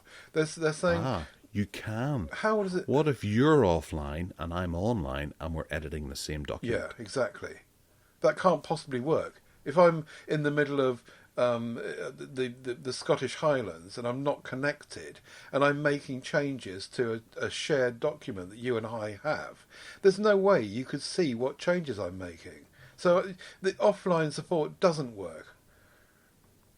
But it might be able to link in later on whenever you do go online. Absolutely, but that isn't. You're then online. It's not offline. What they're saying is you can continue to use the tools while you're offline. Not that they're going to actually do what G Drive is good at and hooking in with Microsoft Office products is good at, which is collaboration and all the stuff we do. I think that this headline is really misleading, and Google have misled everyone. They ought to be clear about this. It's not you can't magically be online if you're offline. You're either on or you're off. End of story. Yeah, and anyone who comes along and tries to to bring it in as news is obviously not got the public's interest at heart. I think the news here is that they're saying that you've been able to do this with our own products up to now, to edit it while you are offline, and it will sync up when you go online. But now you can also do that if you're hooking through to a Microsoft Office document as well. So we shouldn't really be drawing attention to it. It was just interesting how misleading it was. I thought that was worth a mention. Okay, right. Well, that's grand. Good, excellent. Thank you. Ladies are deleting their period tracking apps. Ted, you know all about this. This is tell to us do with everything we need to know. Well, this is to do with the whole thing that's going on in America about abortion and the whole litigation that has changed half the states and banning abortions and blah blah blah. And as a result of that, the women in the US, some women in the USA, are deleting their tracking apps to do with periods in case later on it's used against them in prosecution when it is discovered that they've gone out of state or whatever and gone and got an abortion somewhere else, and they think that data might be used by prosecution lawyers to demonstrate the data that supports the prosecution. However, the follow-up story about this is that Google, I don't know about Apple, but Google have said that they will, if people are in agreement, I suppose, delete user data from like calendar and apps and anything else that they hold that could be used by the authorities to ensnare people in terms of prosecution. So it's all tied up with that thing, and apparently lots and lots of people use these period tracking apps, and they're really useful. But this has turned it on its head a bit, and Google is saying we'll help these women, and they've obviously taken a political stance on the issue and have decided that they're coming down very clearly on the side of the liberal democratic approach. Yes, it's all a bit of a mess, really, isn't it? It is. That's a particularly good Tech Addicts response there to a political development. Indeed. Moving on. Yes. In more important news, this is absolutely more important news in every way possible. The Lost Doom RPG game has had a PC remaster. This is I remember having this on one of my phones, and I still have it on one of my phones, and I can't remember where I got it from. If you know of all the Doom games that were officially released, there is one Doom game that sits outside of this. Now, obviously, Doom 64 was one that was sort of rediscovered and grabbed and remastered and worked on, and now it's on every system available because that was a version of Doom that was made for the Nintendo 64. It was a good bit different to the original Doom and the Doom that we all know, and it turned out that it was actually a really good game. So they remastered it, and it turned into a bit of a hit, and a lot of people went out and bought it. I bought it day one because I remember having it on the Nintendo 64 and liking it. But it works a lot better on PC with keyboard and mouse rather than the Nintendo 64 controller. The Doom RPG is a little bit different. This was a game that was essentially like tile and action-based, turn-based, I guess would be the best terminology, where every turn, every enemy in the game would have a turn as well. So if you took one step forward, they could take a one step forward to you. And if you were to turn to your right, then they would take another step toward you. If you were to fire your gun, they would take another step toward you. So you had to think about every move you made in order to progress through the level. It wasn't the fast, frantic action that we all loved Doom for. It was just a completely different approach, and it worked on your T9 keyboard, on your good old-fashioned Symbian, or I can't remember which mobile phone it is I had it on, but it's on one of them over there in the corner of the room. And I really enjoyed it. I sat through it a couple of times, and there was another version which was Wolfenstein. Did the same thing. I think it was the sequel to Doom RPG. But folks have managed to extract Doom RPG from the relevant hardware that it was on in those old defunct phones now, and they've made a remaster of it for the Windows PC, so you can actually go back and play it.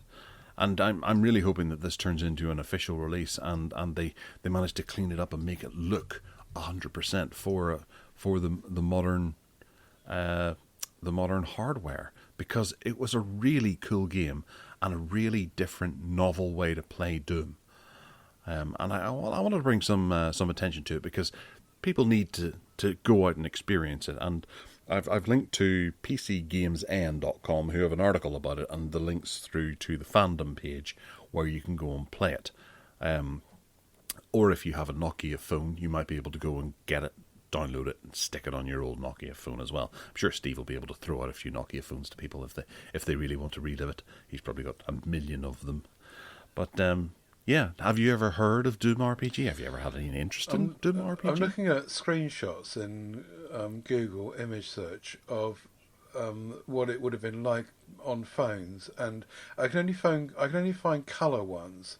Presumably this is post mono, is it? Yes, it was 2005. Right, okay. It wasn't back in the early 80s or anything. No, okay. So I kind of think I might have had a look at it and played it briefly, but it's because it's not my kind of game, I suppose. I didn't stick with it, but yeah, I do remember it, and it looks interesting. When they port it to a PC, presumably they're going to make it into, graphically much better, and obviously different orientation of the screen and all the rest of it, and just pep it up and make it so it's not like an Evercade retro game. Well, actually, that would be the perfect the perfect platform for it. It would go on there brilliantly. And there's Doom 2 RPG and Wolfenstein. We should suggest that to them. Get these over there. Yes, well, because it ran on a bunch of different devices back then. It did have a few different incarnations of it to be able to play on screen. I think there was a version of it released for the iPhone, which had on-screen controls as well. Right. So it has been played around with. And I haven't looked close enough into this. I had hoped yesterday to have the time to be able to sit down and even try and play this to see how it was, but the day just got away from me, and before I knew it, it was 11 o'clock at night and I was falling asleep. So I'm going to have a go at it today and see if I can get it going and in a format that looks really quite good, because some of them do look excellent. All of the sprites can be taken in from the regular Doom games that we have out there. So it can be remastered in such a way that it looks good and runs well. But because it's kind of a tile-based or turn-based setting, running it on a desktop might not be the best implementation of it, and it might work best on portable media. But yeah, it's a great game. I really enjoyed playing it, and I think I got Wolfenstein as well, and I think I played through it too. But I don't know that I got Doom 2 RPG. But yeah, it's worth checking out. And if you're into your gaming and into your Doom lore, it's one to get excited about. You should. Because Doom is easily the greatest game ever made. You should have kept that for Hark back. I should have, but I'll probably be doing Doom in all its in majority at a later date one day. Yeah, very good. Yes. Okay, ChromeOS news. Chrome history journeys have begun appearing in the unified side panel, and you have to throw some flags, and you have to be using the right version of Chrome and all the rest of it. But it's there. Journeys is there, and just to remind people, the way that works is that instead of just doing a chronological a path of where you've been historically in terms of searching, it tries to lump stuff together, and it does a reasonably good job. For example, if you're looking to buy a present for someone, for example, over the course of maybe 3 or 4 days, and you dip in and out of the research, it should bring that stuff all together and show you in a themed journey where you went in that particular topic. And I have been looking at it, and it does kind of work. So have a look at that one. Phone Hub is starting to show recent images on Chromebooks for some people. Now, I've been hanging on to this story for quite some weeks before I put it out there, because I couldn't see it. It was never popping up for me, and I kept turning on the Chromebook, turning on my Pixel phone, and throwing all the switches and blah, blah, blah, and it just never came. Anyway, this week it did, and sure enough, it's in there, and you can see down the bottom of your hub on your Chromebook, you can see your list of recent photographs. But you seem to have got this before me. I do. I've had this for a little while, where you've had a row of. I don't have my Chromebook beside me, but I think there's 4 pictures it shows, your last 4 images, and you can just drag them across. Yeah, that's right. And I've done that for a while now. Yeah. I'm sure I was last to get it, but anyway, have a look if anyone's interested. Just to be clear, this is not the images that pop up at the top of the app tray. That's something different. But this is actually in the Phone Hub itself. And also the last one was to a small change to Google Keep, which means that not strictly just in Chrome OS this, but Google Keep will let you drag photographs out of Keep and into other apps in other platforms and other things.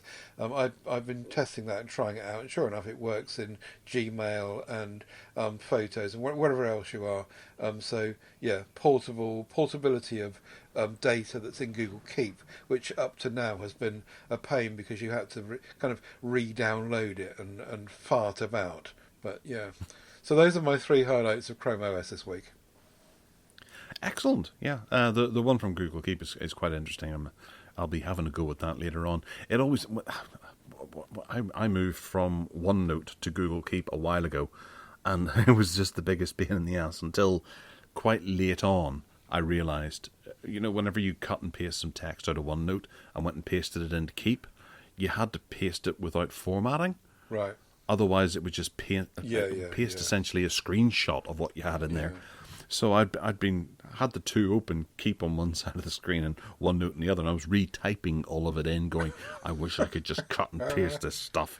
And then toward the end of gradually moving all the stuff across, I realised that you could right-click and paste without formatting, or whatever it was. I can't remember what it's called. Yeah. The times I've had to open up Notepad, copy it in there, and then copy it back out, and then paste it. Paste as plain text. That's what it was. Yeah. That really irked me. So hours lost. As usual, Google Keep, like with all Google products, they evolve it as time goes on. Throw it out early. It's not ready, and they add features. And to some degree, that's what's nice about being in bed with Google. You feel as though you're part of the journey and see things evolve and happen. I quite like it. Yeah. Fair dues. All right, moving into Hark back, where, Ted, you've got one that you mentioned quite a lot. Have I done this before? No, you haven't done it Right. before, but you always you mention them whenever there's something similar that arrives.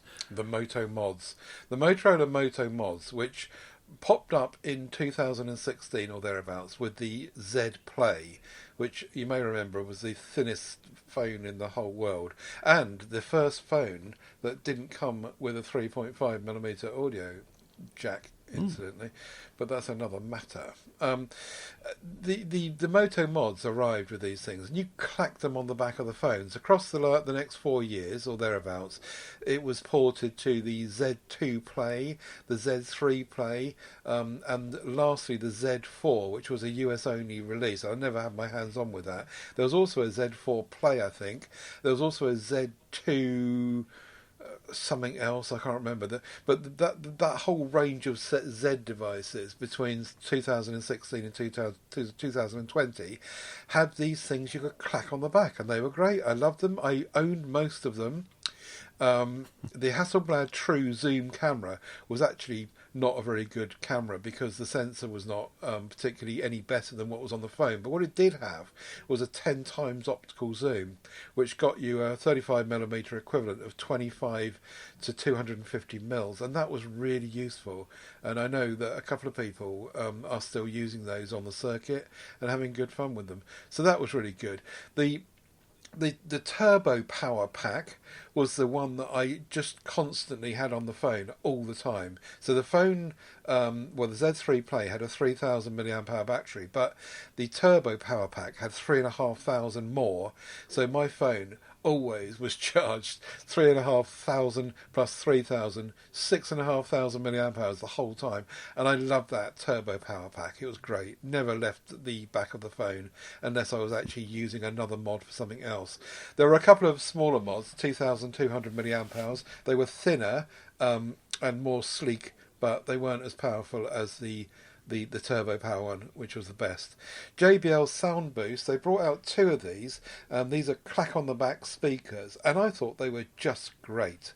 They had 3 watts times 2 speakers, stereo, and a little stand, and you put this thing up in front of you and played some music or watched a film or whatever, and the sound came out, and it was just so much better than, it was approaching, if not overtaking, many of the Bluetooth speakers of the day, the small, comparatively sized Bluetooth speakers, and suddenly your phone became a really, really good device for consuming audio. Some people complained the fact that, well, of course it was pointing away from you, but it didn't seem to matter to me. I thought it was great. And then they updated it with the second version, but only with some IP rating, so it became dunk-proof in water and some extra colours and stuff, and they added a cloth exterior, but apart from that, they were great. The Moto 360 camera was the one I never had, and that's these kind of, wrap-around camera thingy, and it was very ugly and sat on the top. And it enabled people to go, skateboarding and stuff and take lots of 360 camera. Didn't do that one. The gamepad, very much like your GameSir thingy, I think, where you clack the phone into the middle, and of course it's custom made perfectly for the phone to go in. And you got then joysticks and D-pads and stuff each side, and shoulder buttons and all the rest of it to work, and that worked really well. Had its own battery, and that worked really well. There was an InstaShare Polaroid printer, which I never had. The InstaShare projector I had, and that was it was actually crap.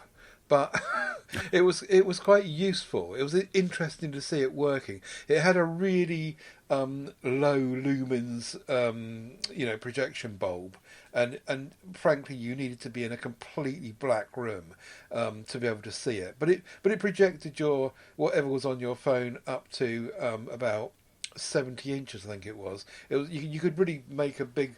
If you had a white wall or a projection screen, you could make it go up there, but it needed to be so dark. And then there was various shells with wireless charging backs and blah blah blah.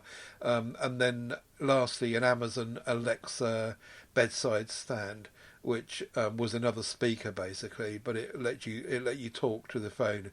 You could install Alexa on the phone anyway, but this thing made it into a kind of bedside clock thingy and allowed you to have a an early version of an Echo or something to some degree.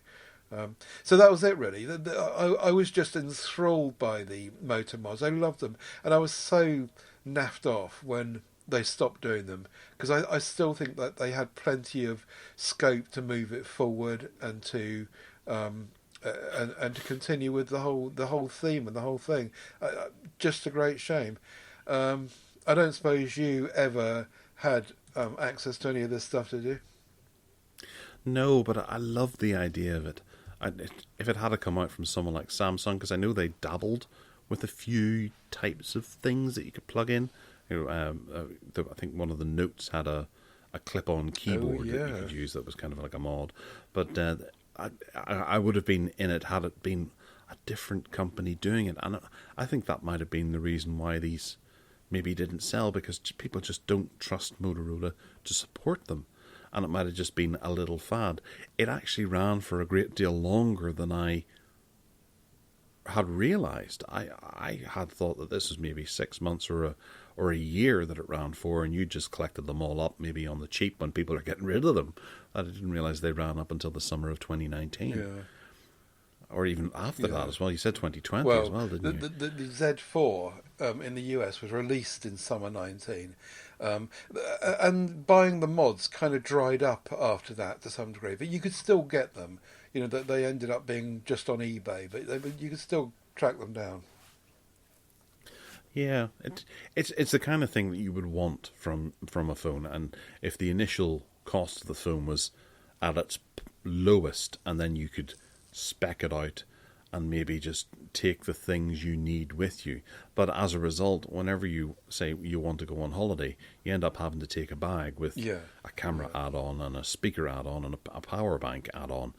So you've got a whole load of extra stuff that you have to bring with you instead of actually just having a fully rounded phone. Yeah. You can end up spending more than a flagship to get everything that a flagship might actually have in it. Yeah. But yeah, it was a really nice idea, and I'm glad Motorola tried and actually took it further than you would anticipate from Motorola. Yeah. How many do you still have? I sold the whole lot in a job lot because I was so naffed off that the Z3 Play ran out of support.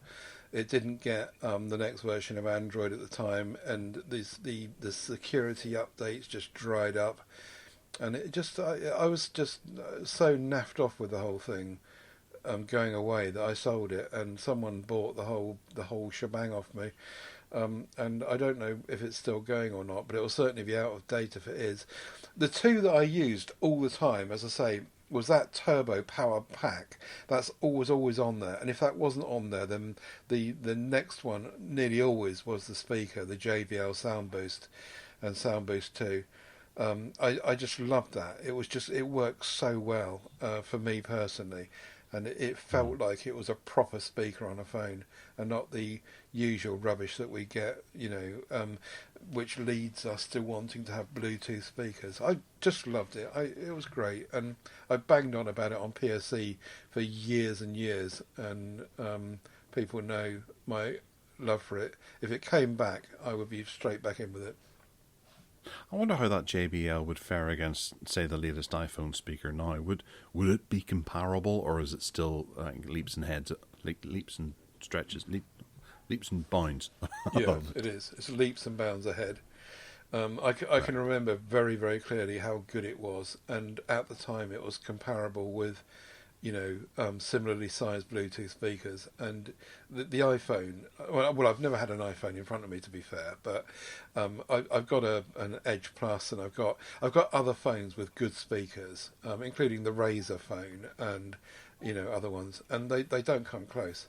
The JBL Sound Boost was just much, much better. Yeah. Well, I only said that because it was the other day.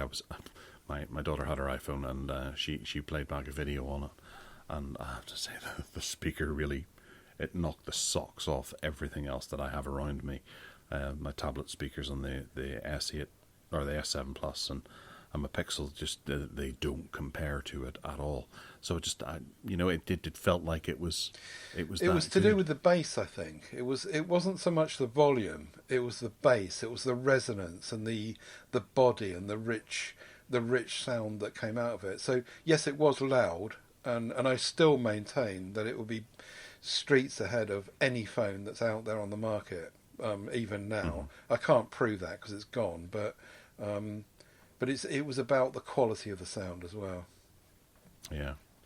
Well, yeah. Interesting idea. And you never know, one day we might see a tech company decide, let's do that, but better. Yeah. All right, moving into the bargain basement.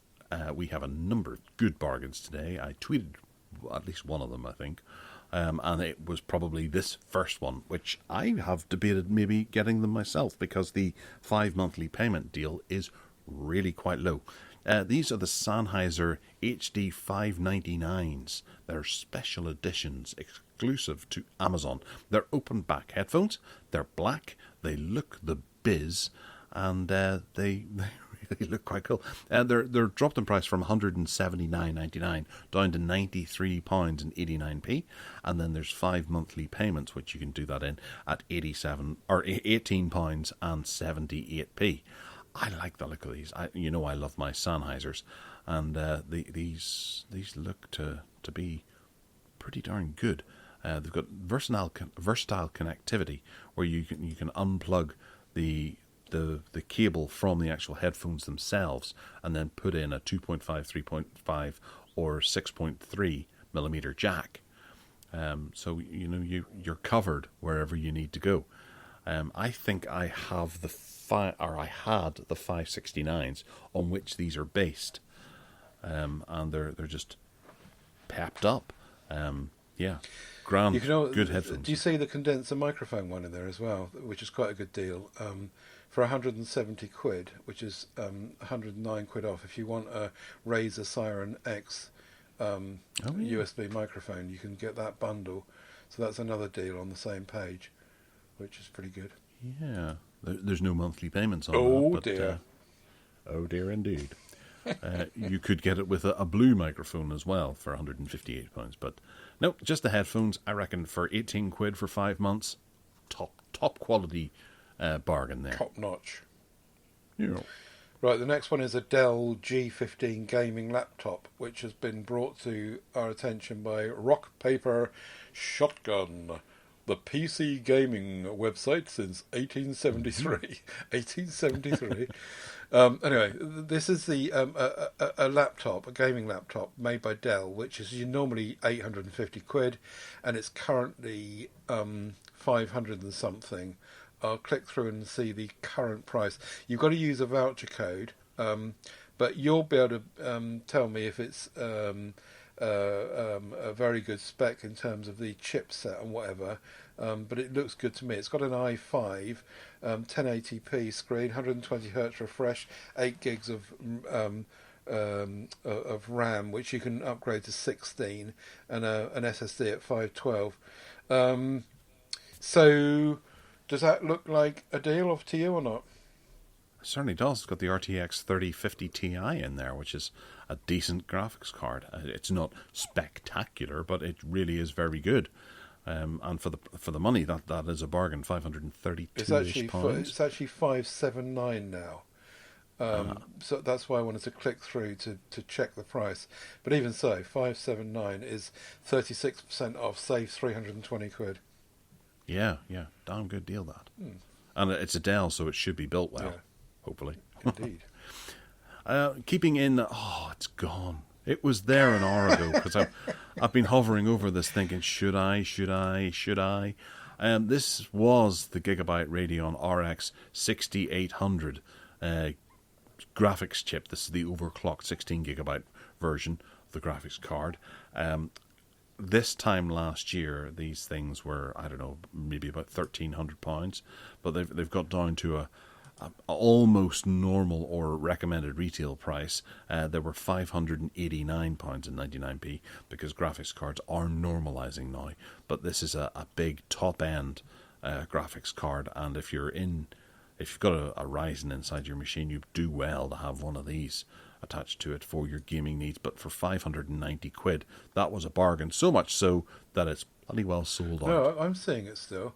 Mind you, Oh, really? yeah, it says £601.49, but I think it might be the wrong page, because this one says the original price was $638.16, and your one says the original price is, what was it? 8. You're clicking the same link that I am, aren't you? Yeah, 897.99. Right, I'll click your second link and double check that. Yeah, I'm seeing 601. I'll send you a screenshot.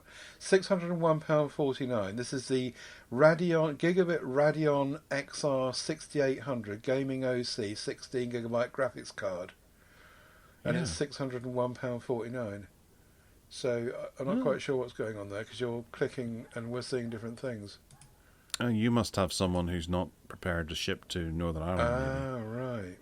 So, because it's not available to me at all. Okay.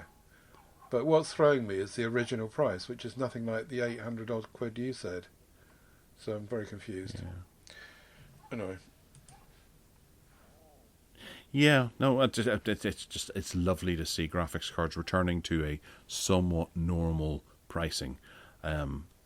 And it's also because cryptocurrency it's taken a bit of a turn as well, where, you know, a lot of people who would buy a graphics card to be able to mine cryptocurrency are not buying them quite as often now. So we're able to pick them up at not quite retail prices, but they're getting there. So I think this time next year, maybe. Yes.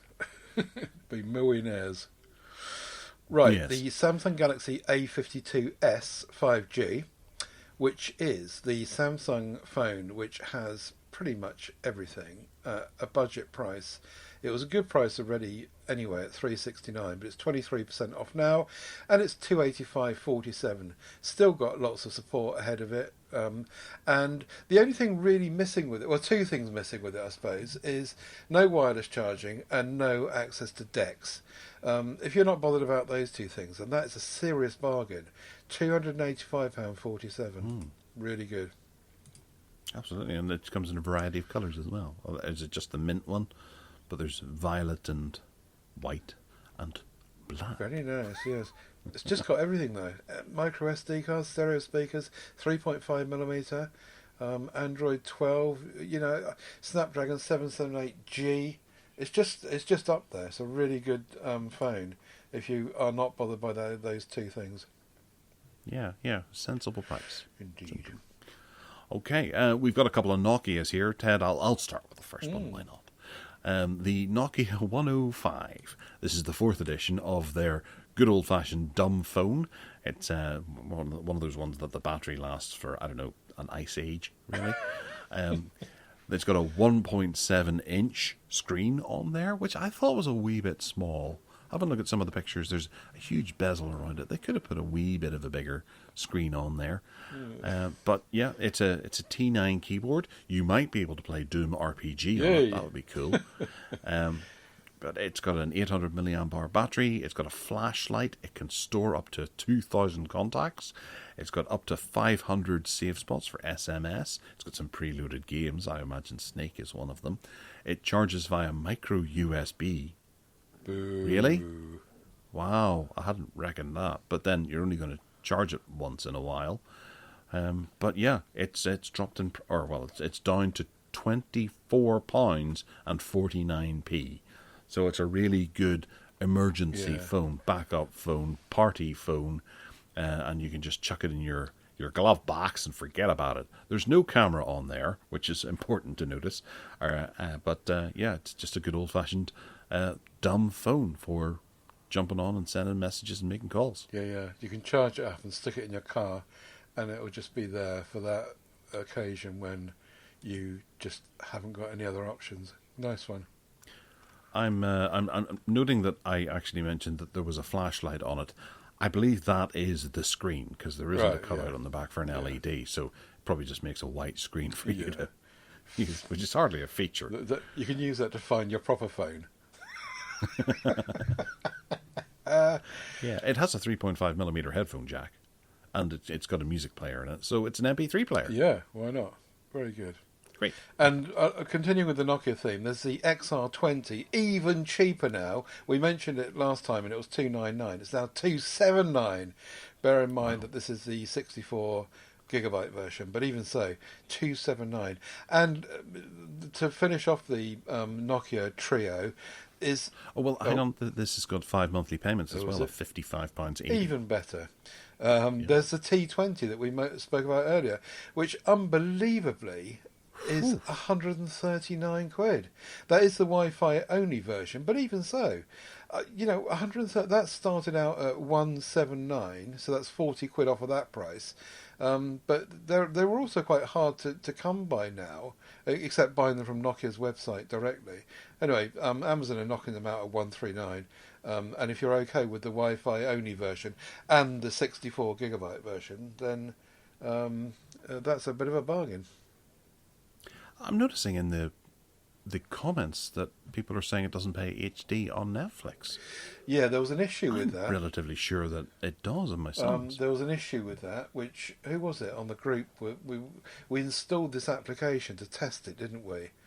Oh yeah. It tests the Wishburn or something like that. That's right. Yeah, And I noticed that the other day actually on my T20, and I remember we went through that.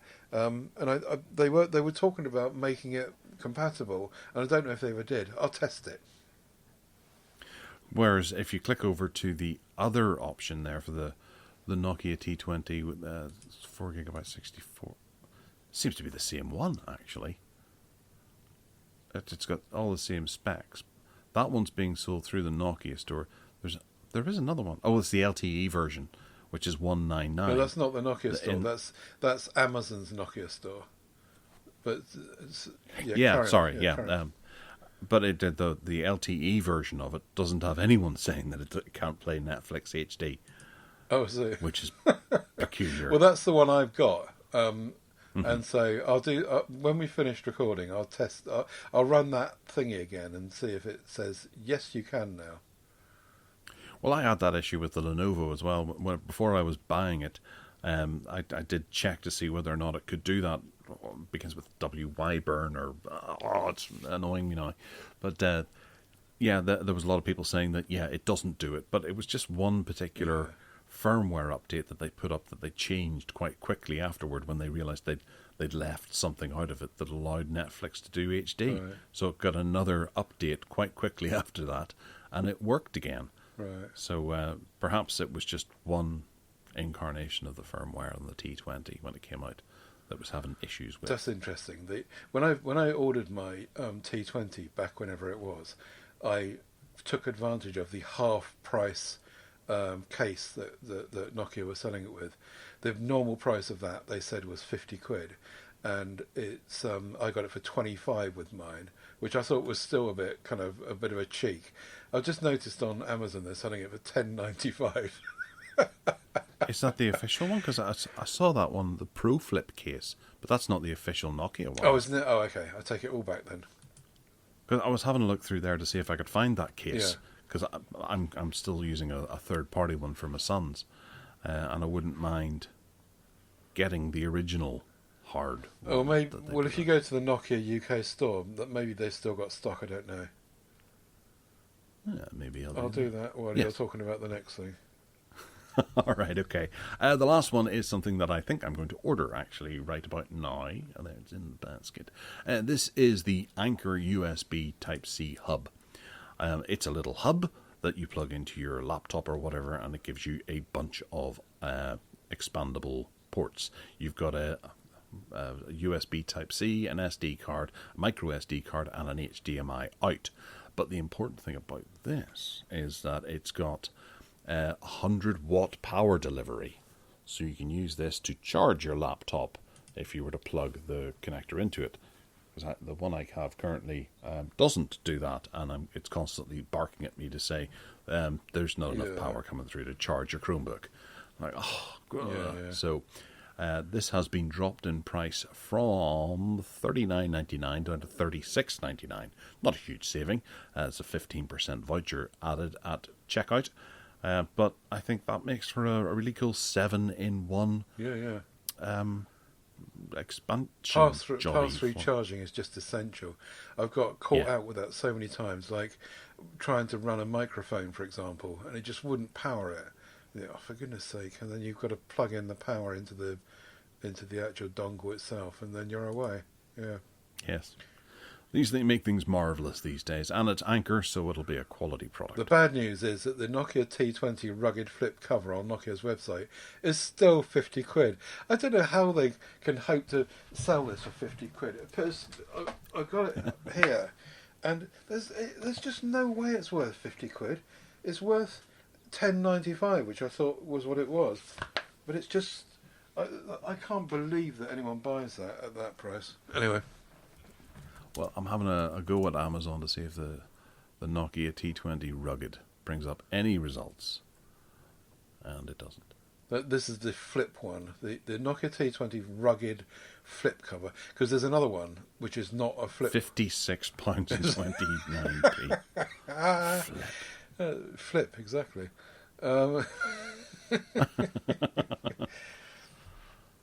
Golly, wow! I reckon they sell the tablet for twice the price. Yeah, of the case. yeah, exactly. That's mad, isn't it? Good grief. Yeah. Might be able to find one on eBay cheaper. Anyway, the XR20 is a good deal as well. 279. It is, It's really yeah. good.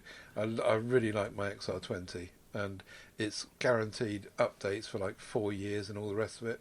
Really good. Cool. All right. Well, that's us running over 2 hours. So, Whoops. yeah, sorry. We'll get back to you next week. If you want to get in touch with us, you can by emailing me at gareth@techaddicts.uk, and you can find me on Twitter as well, at Gareth Miles, GarethMyles. And then I also have my .com as well, which is spelled the same way with .com at the end. Ted, where can they find They you? can find me at tedsalmon.com. Links out from there to all of our audio podcasts and all of our MeWe groups. Do come and join us in the MeWe group.